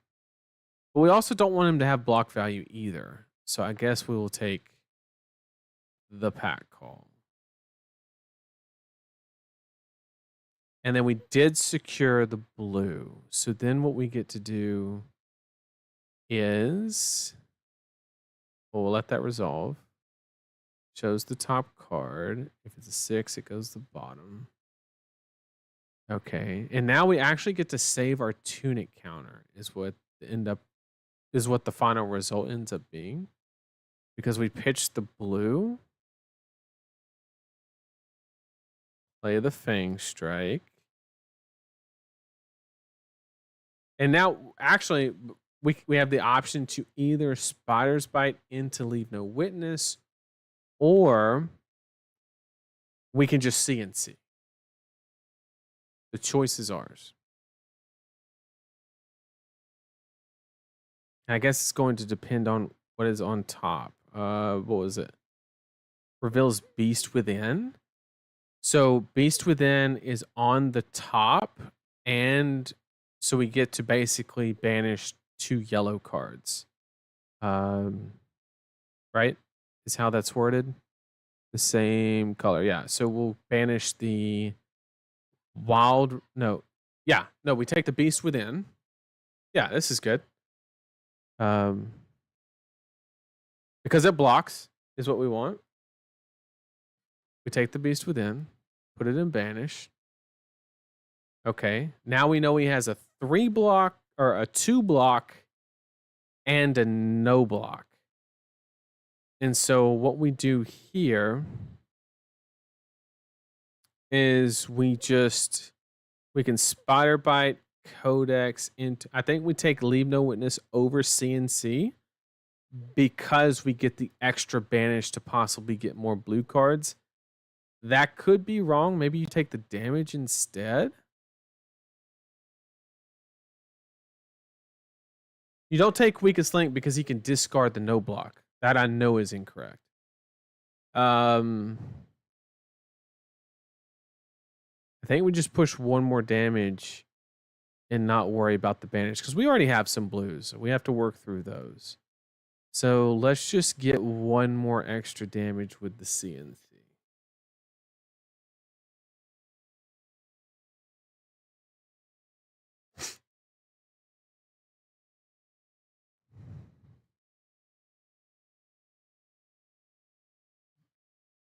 And then we'll have the Ponder token with Tunic counter and 100% full tempo because the only play that he can make is Swing Claw.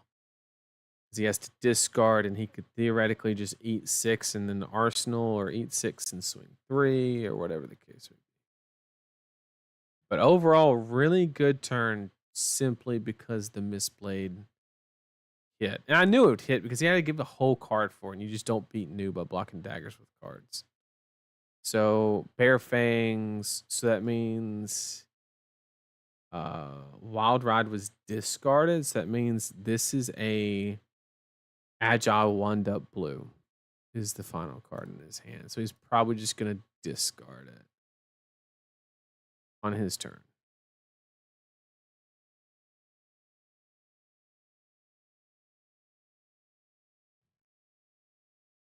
But we are, that's a good card to draw. With tempo. Maybe not.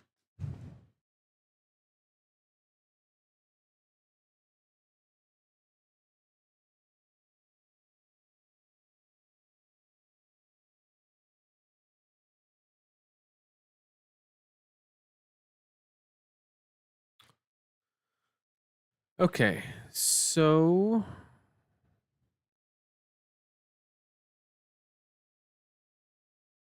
we know that we want to play this because we want to get this into Arsenal because we have no way to disrupt. And I don't, he's probably just going to eat all of this and then send it at us. So we need the shelter of the D-React is the problem.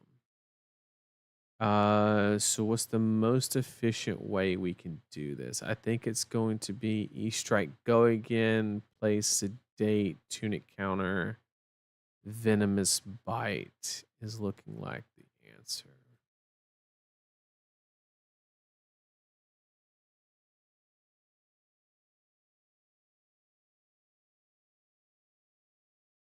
What's good, Rep?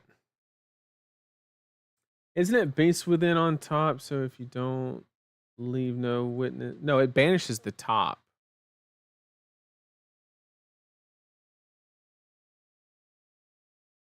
Yeah, Prognosis banished both the Beast Within from hand and the Beast Within that was on top. So the top card was not known information in any way, shape, form, or fashion.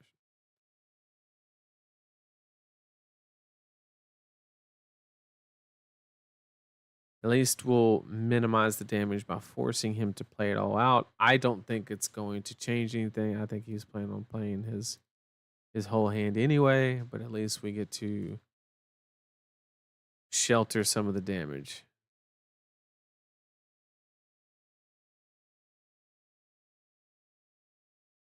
And if they're bad at sideboarding, he could have pulping in his deck. That is a possibility.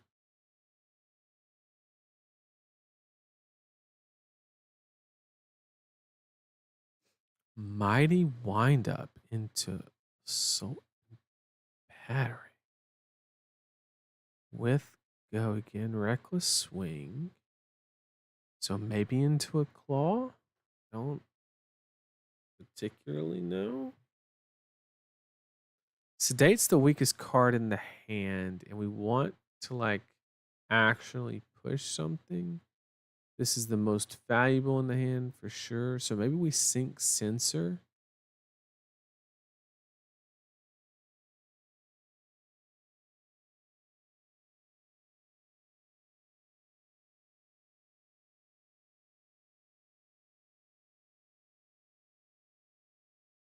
We could also just block 6 and then send Surgical and keep this. I don't hate it.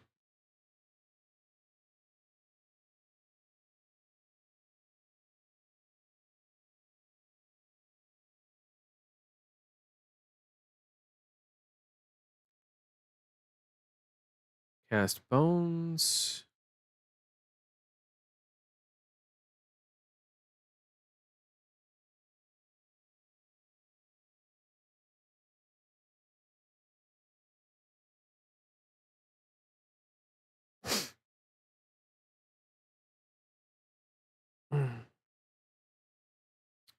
I think what happens here most of the time is he blocks 2 cards plus the Apex. I think it's a very greedy line to block one card, and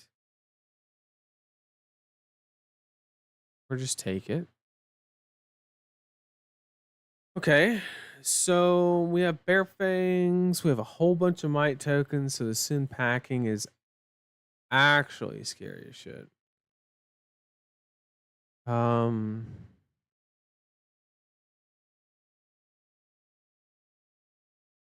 We don't want him to draw cards from the Beast Within.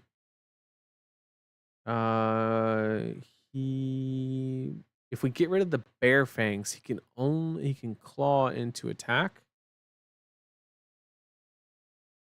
Or attack into claw. Random discard, which could affect his no matter what he draws. If we take the blue, then he has to even pay. Oh, if we take the blue, it invalidates the Sin Packing, but he can pitch that, and then if he hits the Beast Within, this is a tough one. I I think I just don't want the Beast Within Bear Fangs combination. So we have to get rid of either the Bear Fangs or the Beast Within. I think out of all the effects, I think we just take Bear Fang. It prevents Might token no matter what. I think that's the play. I think we just banish the Bear Fangs. It's going to throw Sin Packing at us, which is unfortunate with the D-Reactant Arsenal. But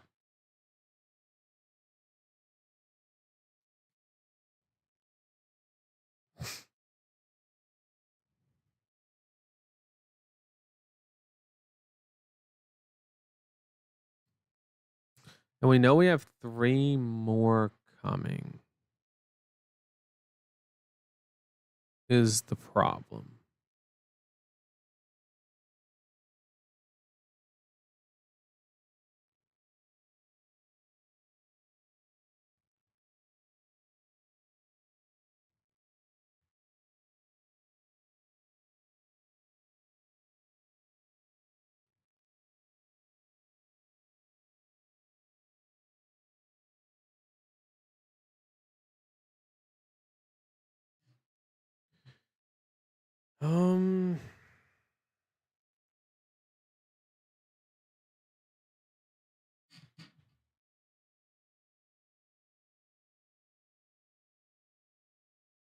We can block 9 and then 4. That's so the sink is gone.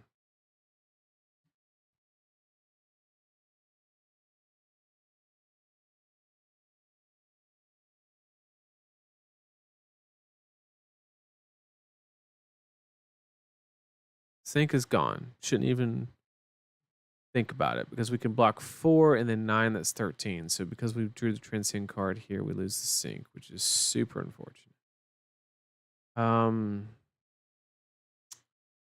We know the total damage is 17, so we have to block at least 5 damage. And he has pitched a Reckless recently, so, you know, there is that.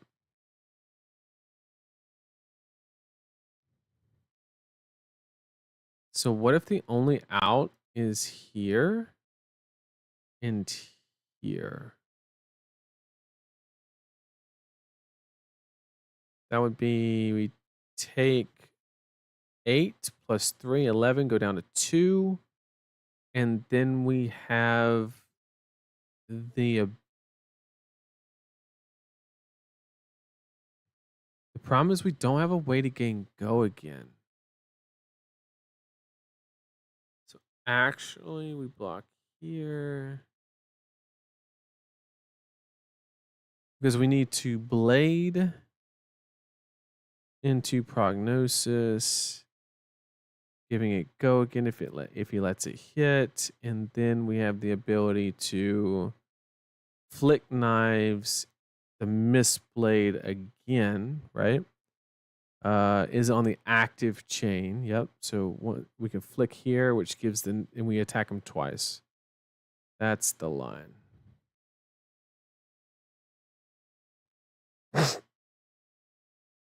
So our win con is him not drawing reckless. But it's the line that we have to take.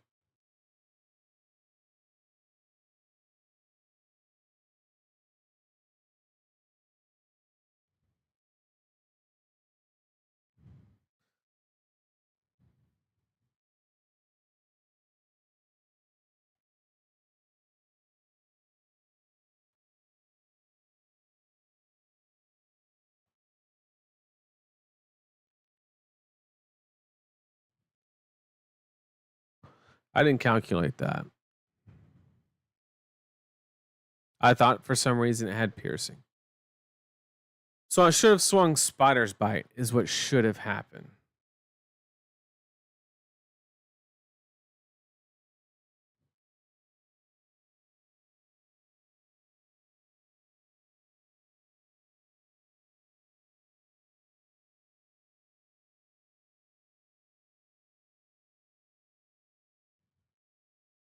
Just want to ask. I don't want to be a dick.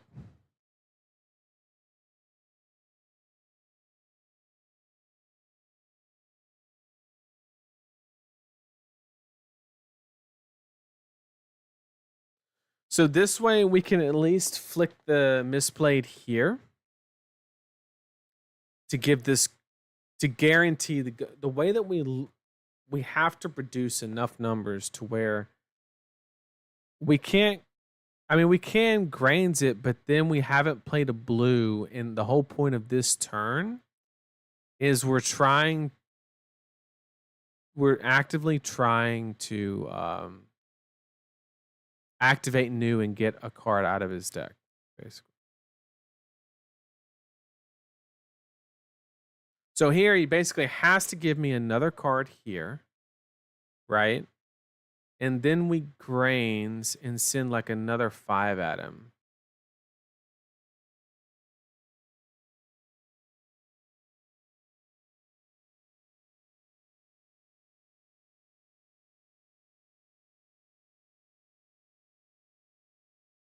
Swing bigs on top. That is relevant information. Then we just yeet 5 at him. Was the whole purpose of this transaction, which he's obviously going to take, and he's going to send like 7, 8, 9 at me, and I think we lose. But if like he didn't start with a turn 0 cast spoons, like we're in there, right? I mean, this hand just loses the game, but you know.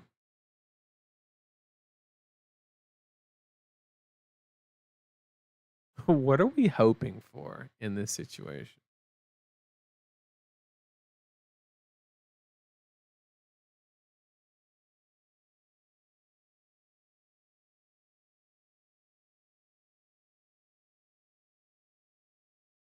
He's at 3. We can dagger into Siren's Call. But like,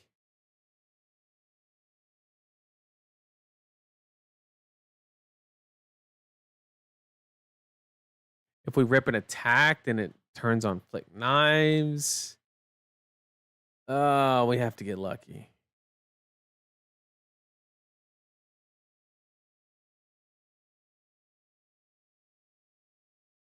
There's no shot that when we're at 3, we can just give him full tempo with 4 cards with beaten trackers. That's 100% a losing play. So what we have to do is he has to respect the Spider Bite that we're going to throw.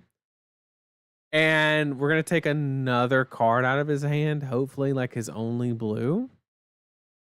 And we're going to draw a 1 cost attack, or we're going to draw exactly a 0 cost attack or Codex is our win con. So he like needs to block this because if he doesn't, then we have the ability to play an attack and Flick Knives. So then what we're going to do is we're going to play the Siren's Call, rip a blue. If it's his only blue, it is not. Okay, so we just put this on there and hope we draw the 0 cost attack. It's our only win con, or we're facing down and swing big for 8.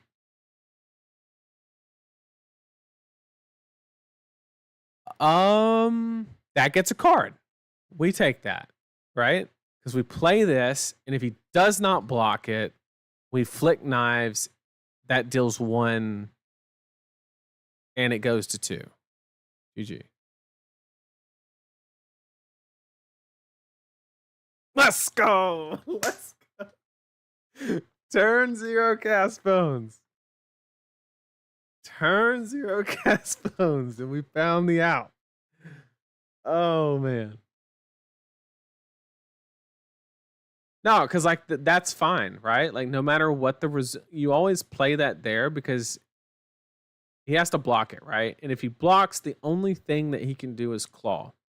Where at 1, I know he pitched his 1 reckless, not too early in the game. And so our next hand just wins, right? Because we have like the bonds and we have like a ton of different lines that we can take that just we can easily give up 1 card and still kill him basically. So Ponkage. Fucking flick knives. Hell yeah, flick knives. Oh shit. Next hand would get there. Next hand would get there. I would have to block 3 because he's obviously going. He should have blocked swing big here, and then just swung claw. But he doesn't even have a might token, so it literally just gets 1 card. Even if he had a might token on it, I could just block with flick knives. I have that as backup, and yeah, I think we just get there. Even with like dagger into censor, that's still a 3-card transaction because he has to block the 5 and then yeah. So we beat the turn 0 cast bones and we got there. And we bricked a couple times. Like there were a couple hands that were just not it. They were not it. I will admit that I genuinely think new is very fun to not this again. Jesus Christ. You know what? We're gonna win this one. Watch him be like the fatigue variant or some shit. Oh, that's good. So bad. We definitely want to go second. There's no Riptide button. What did we learn last time? We go Spider's Bite into we played this stuff. This almost got me killed, so I think we don't run it. And we just do it like this. Now watch. I'm siding out 3 of my 3 blocks, and now we're gonna run into like the ultra fatigue version of Riptide, and I'm just gonna like kick myself. Watch. It never fails.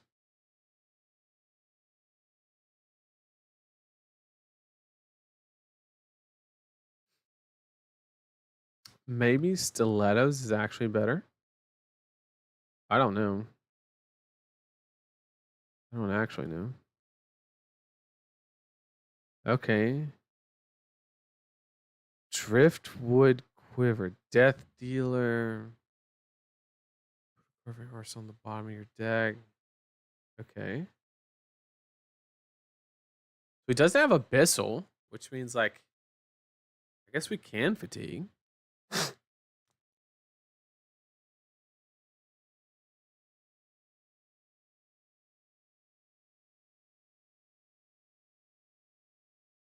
This hits a hero. I guess I just give you the hand. It is 3 for 4, but I mean I'm not gonna take damage on turn 0. And wasn't that good anyway, to be honest.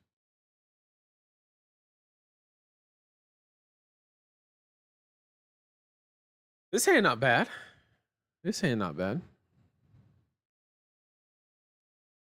We can go here into here, into here, into here.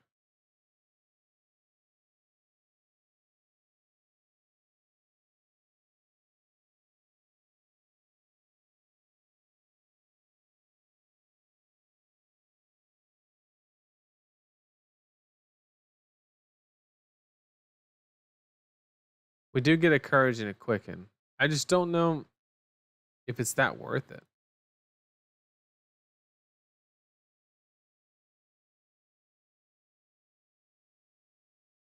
Here we definitely activate the mask.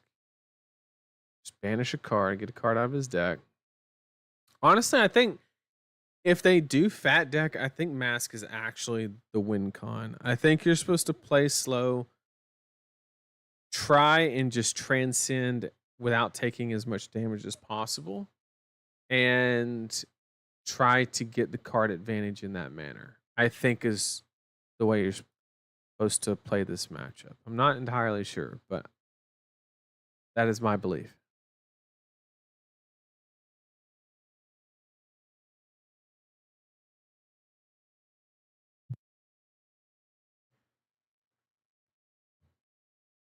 This is pretty good because this is going to be 2 cards. I've never seen a Riptide on Sync or Fate, but he could obviously trench this away. But like if he does that as well, okay. This is actually okay because we still get the mill off the top. So we basically got 2 cards out of the deck for very little like actual cost. So we just we have to keep making those exact exchanges, and I think we'll be fine.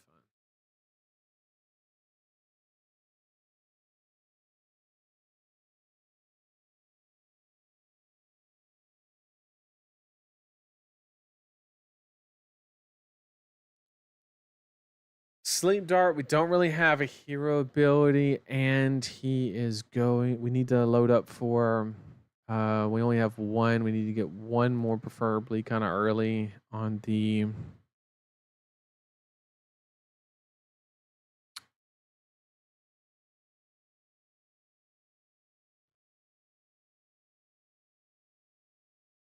For the looking for scraps.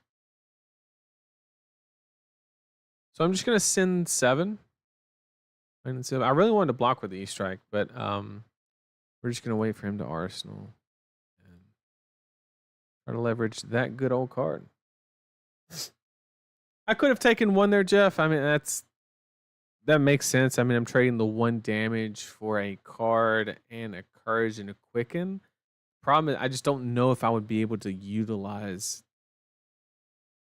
Like the sedate was gonna get blocked probably like I got no value from the courage. I drew a way to go again. So I think ultimately you're right, but with the hand that I drew, I think it was correct for the decision I made, which is not the way you should look at it. I think I made an incorrect line and got paid, is the way I think it results.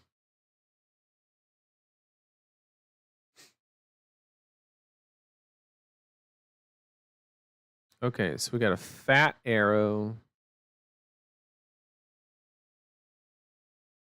It's fine because no death dealer.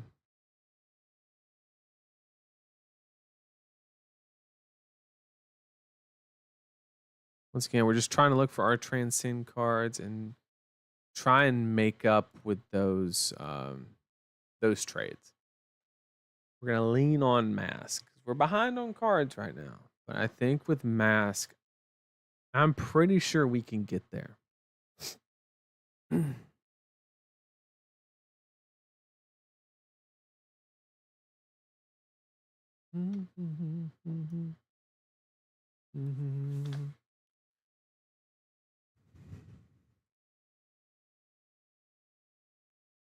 All right, once again, this is a good trade. Either he plays the reaction or we get a mill.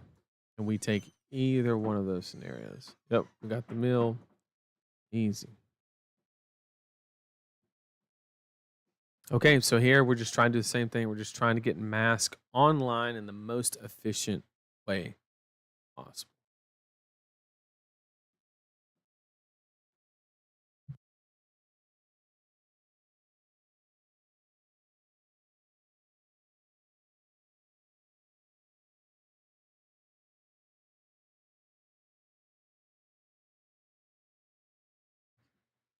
What is he trying to do?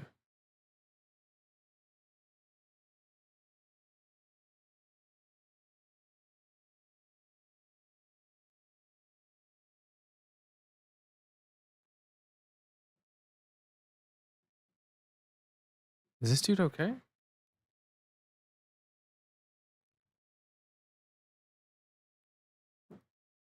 You just can give me the arsenal? What is happening?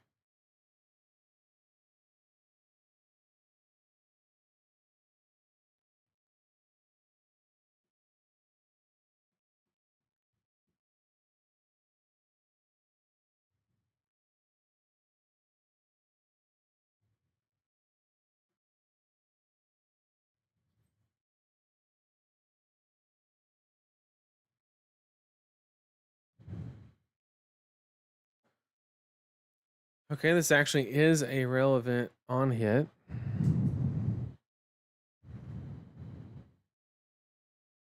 Because you can't pay for bow or do any of that. So with that being said, I think what we want to do is block here, take the tunic counter and oasis.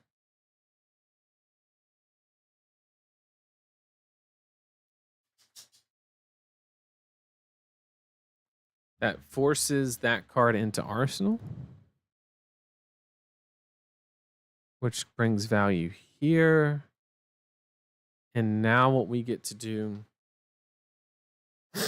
we have a couple options. What we can do is the hand plays really good around collapsing traps. So we're actually not worried about it. What we can do is swing levels of enlightenment.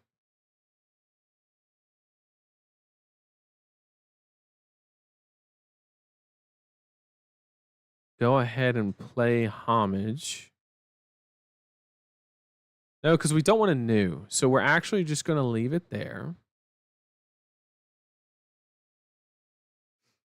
We're going to just pick go again. Nothing fancy.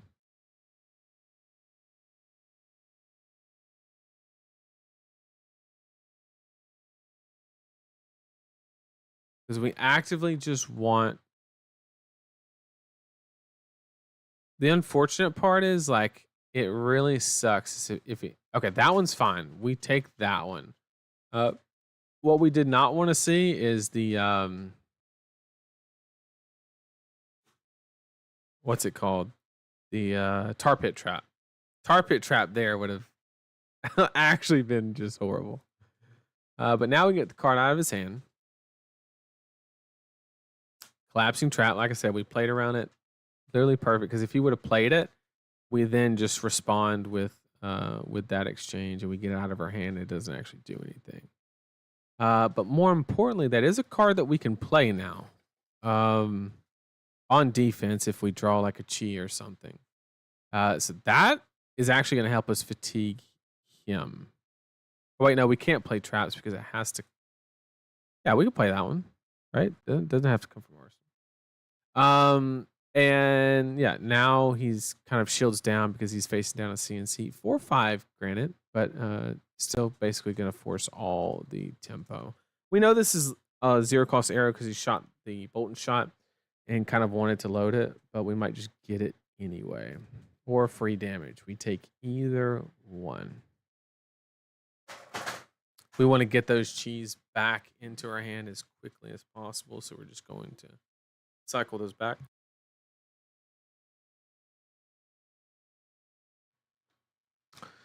Scar for a scar. Well, I tell you, it's definitely turned on. You bet your ass that.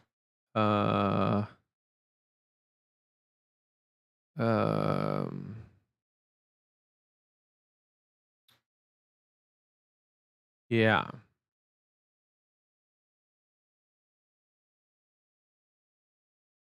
I have no hero text.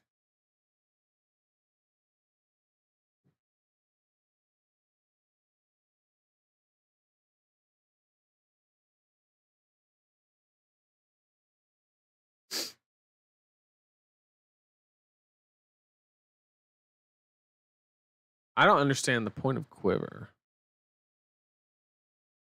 If you have, I guess when you have to block with trench, I guess it's one more activation that you get.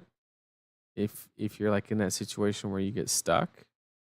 But yeah, that doesn't make any sense.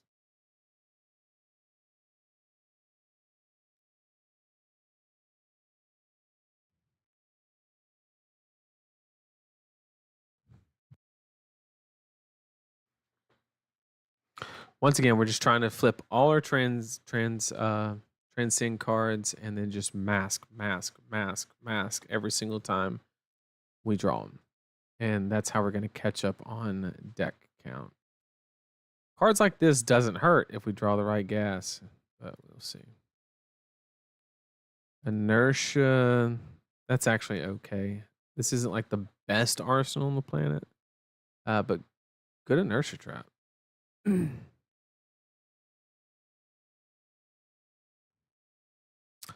The inertia trap just got a lot worse because I'm just going to pay for the pitfall.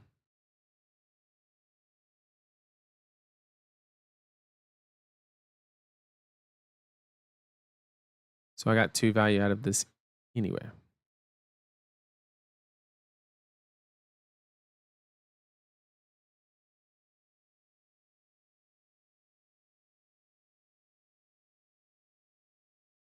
Still take 1, has no tempo. Oh, I would have loved that bond. Ooh, that would have been the best bond. Oh, man. Unfortunate.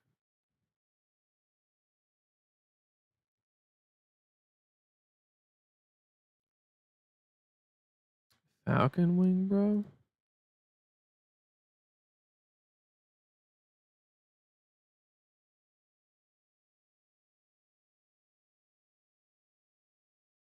Because we're ahead on life, I'm going to commit the cardinal sin of arsenaling a defense reaction.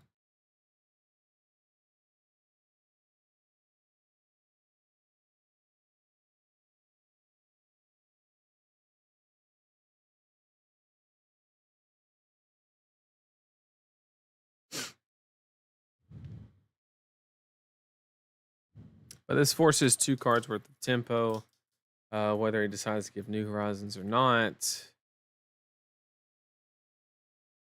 Yep. So he's got to trench the card away, which means we got 2 cards worth of tempo, effectively.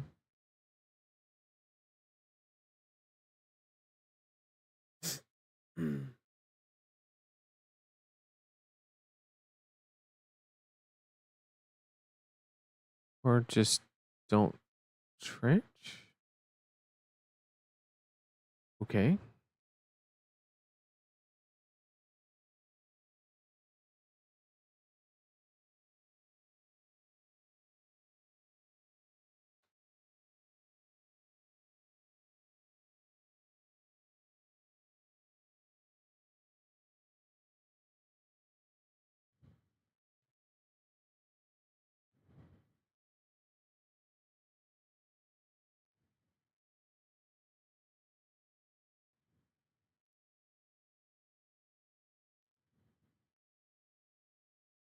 You have a pump to go with that? Because I have a really good. I haven't seen Buzzsaw, is my only concern. If we run into Buzzsaw here, I'm not going to lie, it's going to hurt.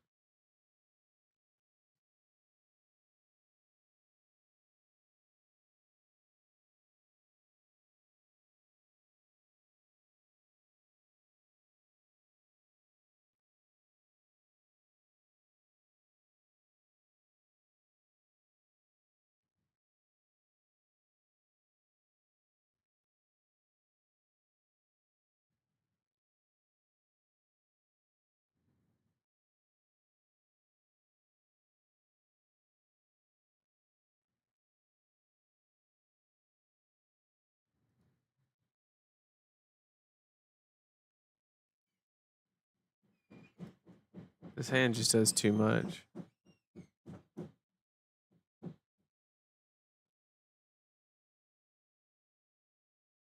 Well, I guess we have even life totals.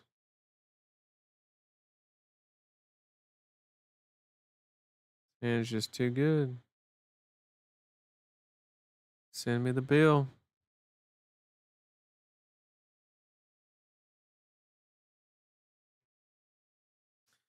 So my intention is I thought about doing the dagger and all of that stuff, but I think I want to just bank the just a nick because I don't want to get completely blown out. I know I could have blown everything on the infect, but doing this, like, don't get me wrong, it's going to hurt. Um,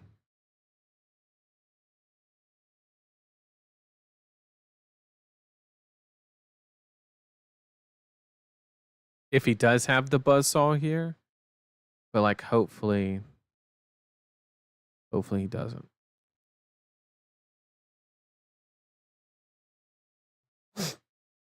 Tar pit trap. So if he got rid of a direct, that means he has another one, which means we might be running into buzzsaw here.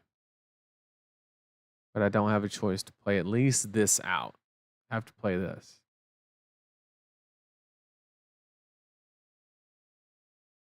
And so we're fine. Okay, perfect. Here you just take the arrow.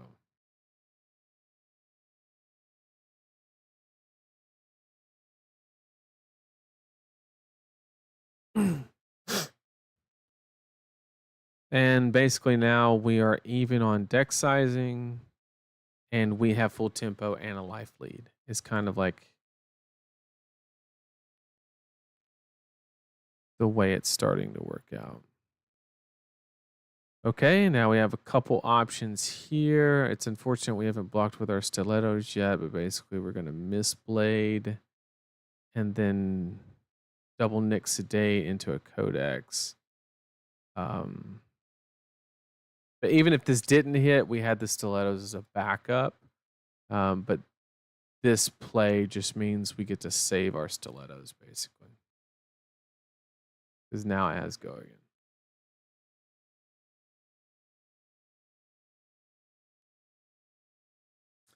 Why block with the hiss instead of pitching 2 reds to play? One, because I would rather save the life. I mean, so hiss was the weakest. I don't want to turn on more traps. If you play out hiss in the slither, it turns on every single trap in their deck. And I just want to use the tunic counter as much as possible, which is why I didn't take the line that you're suggesting.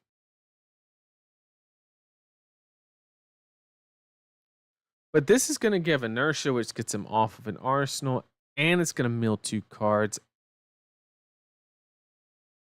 It's not going to mill 2 cards, but we are going to threaten his arsenal with a leave no bitches.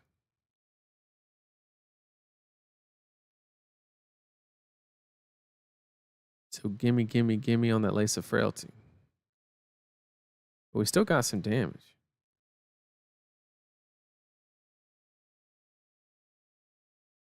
And we have the 1 floating for the wave. So if he, I don't think there is a way that he can block 4, but if he tries to get too fancy with it, we have that ability.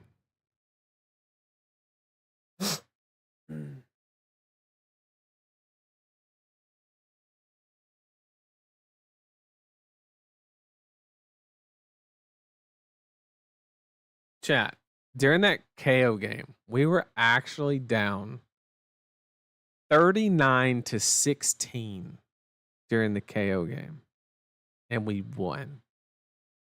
Actually wild. Is actually wild. Okay, this is an easy one. We just block like 1 card and stilettos, and we can like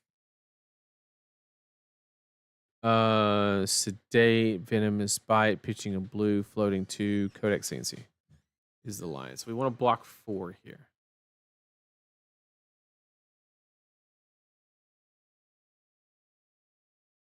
Ideally.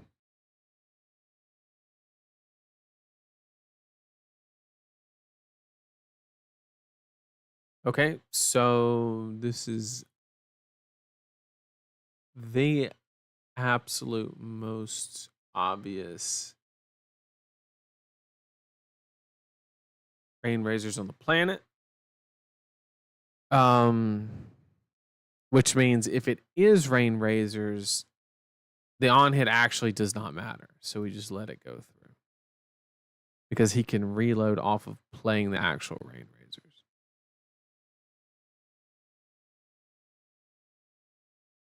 What?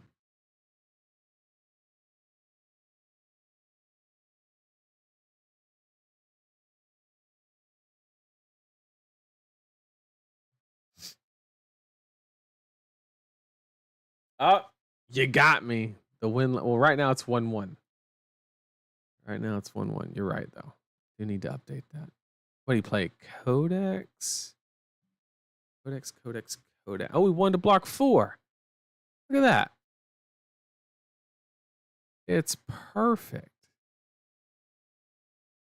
I'm going to block bonds because I'm running out of these like reactions. So I think this is a much easier card to play. It's my thought process.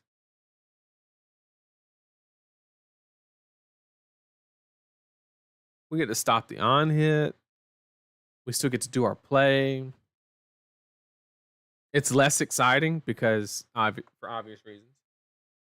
But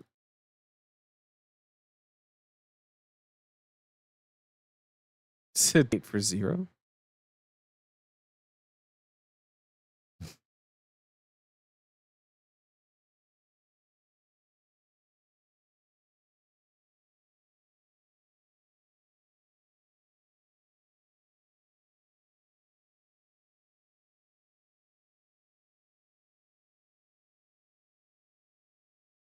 So I wonder if do we dagger? No, we can't. We have frailty. What am I? Chat. What am I doing? What am I doing? I would say block because he doesn't have rain razor. Yeah, I just if he has rain razors when he plays it, he can. But if he doesn't have rain razors and he snaps it, then the on hit effect is not relevant. So I think we're fine. Like either way.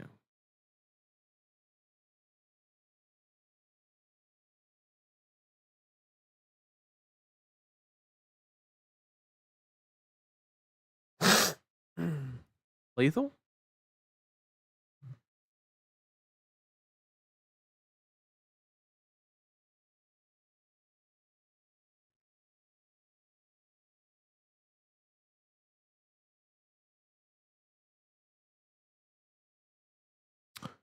Take 1.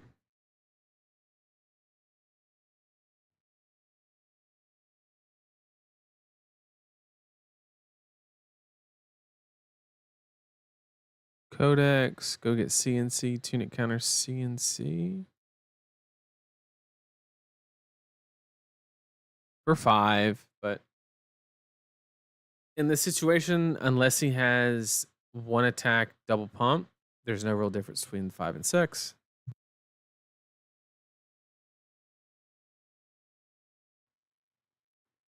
There is a difference between 5 and 6, apparently. I wish I had 1 floating. I could just blow him out with the wave. That'd be not the most exciting arsenal, but hey, we'll see what comes of it.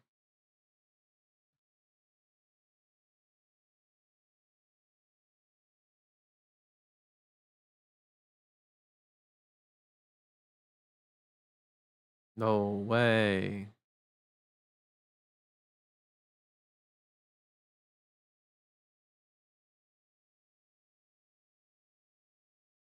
Okay.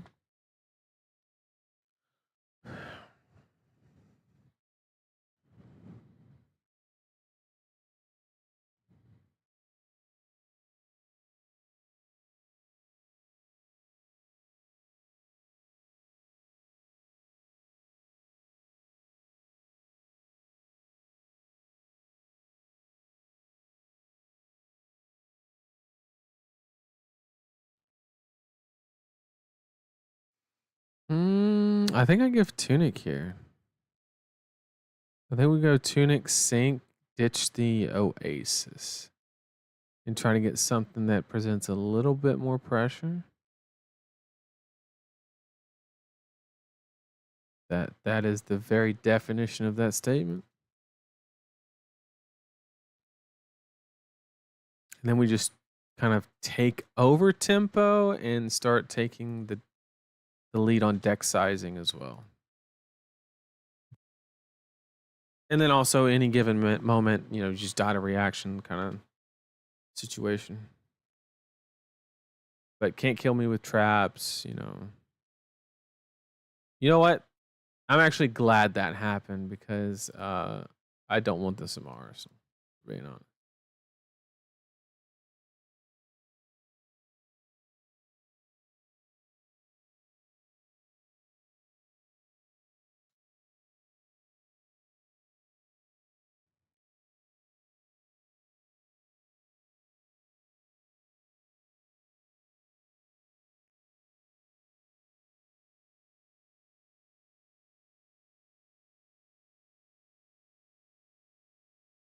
Uh Endless arrow. Actually, no, it just needs to be codex. It's the only one card play.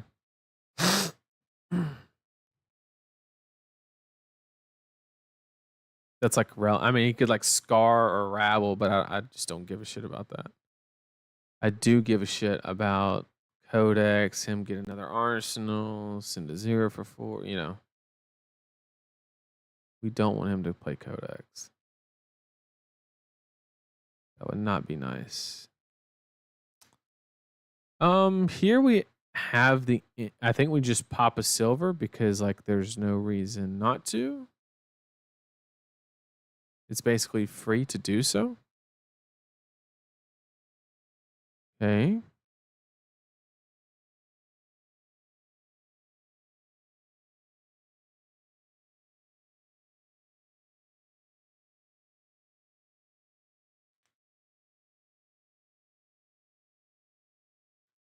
So taking 2 is better than just killing him?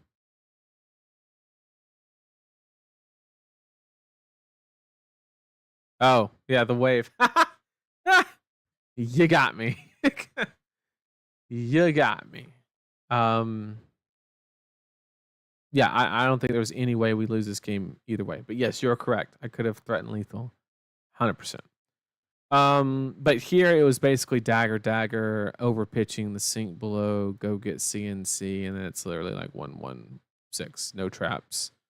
And he had a pitfall, which we would have had the one floating anyway. And then we start getting to our chi and we mill out with the mask. So yeah, we could have used gloves. Yeah, we couldn't have used gloves to close it, but you're 100% right, chat. 100% right.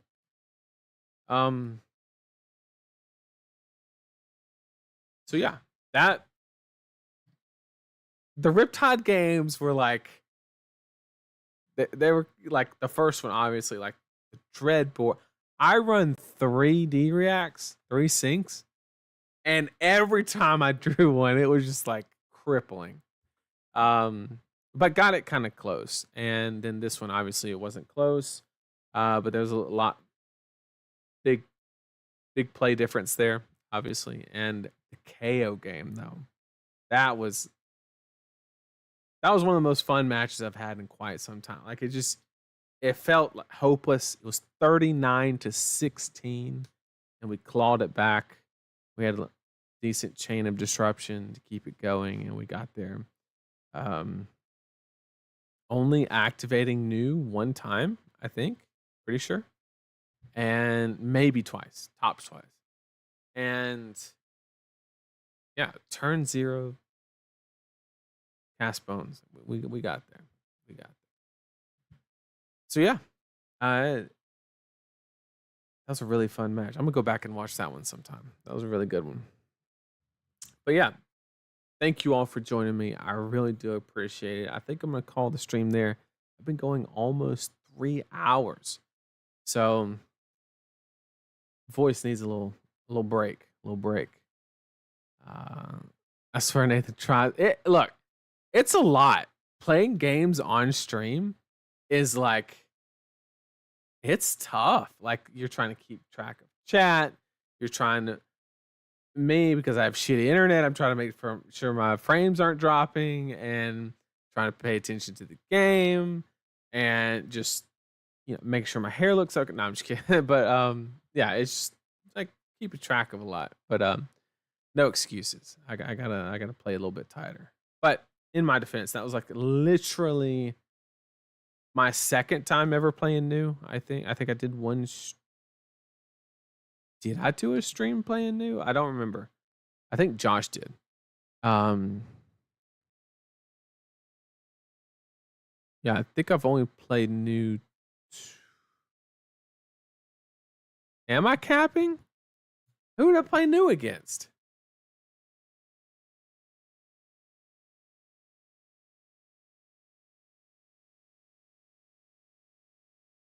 Who did I play new against? I think I did one stream where I played a game or two. This is not the time to stand on business. Oh man. All right. Well, I just want to thank everybody for joining me so much. Please, please, if you see this, give feedback on the lesson portion or the gameplay portion. More of this, less of this, right on point, whatever the feedback is. I would love to hear it. Just trying to give everyone what they want to see, right? That's the goal. So let me know, and I'd love to tailor it. Thanks, everybody. Have a good night.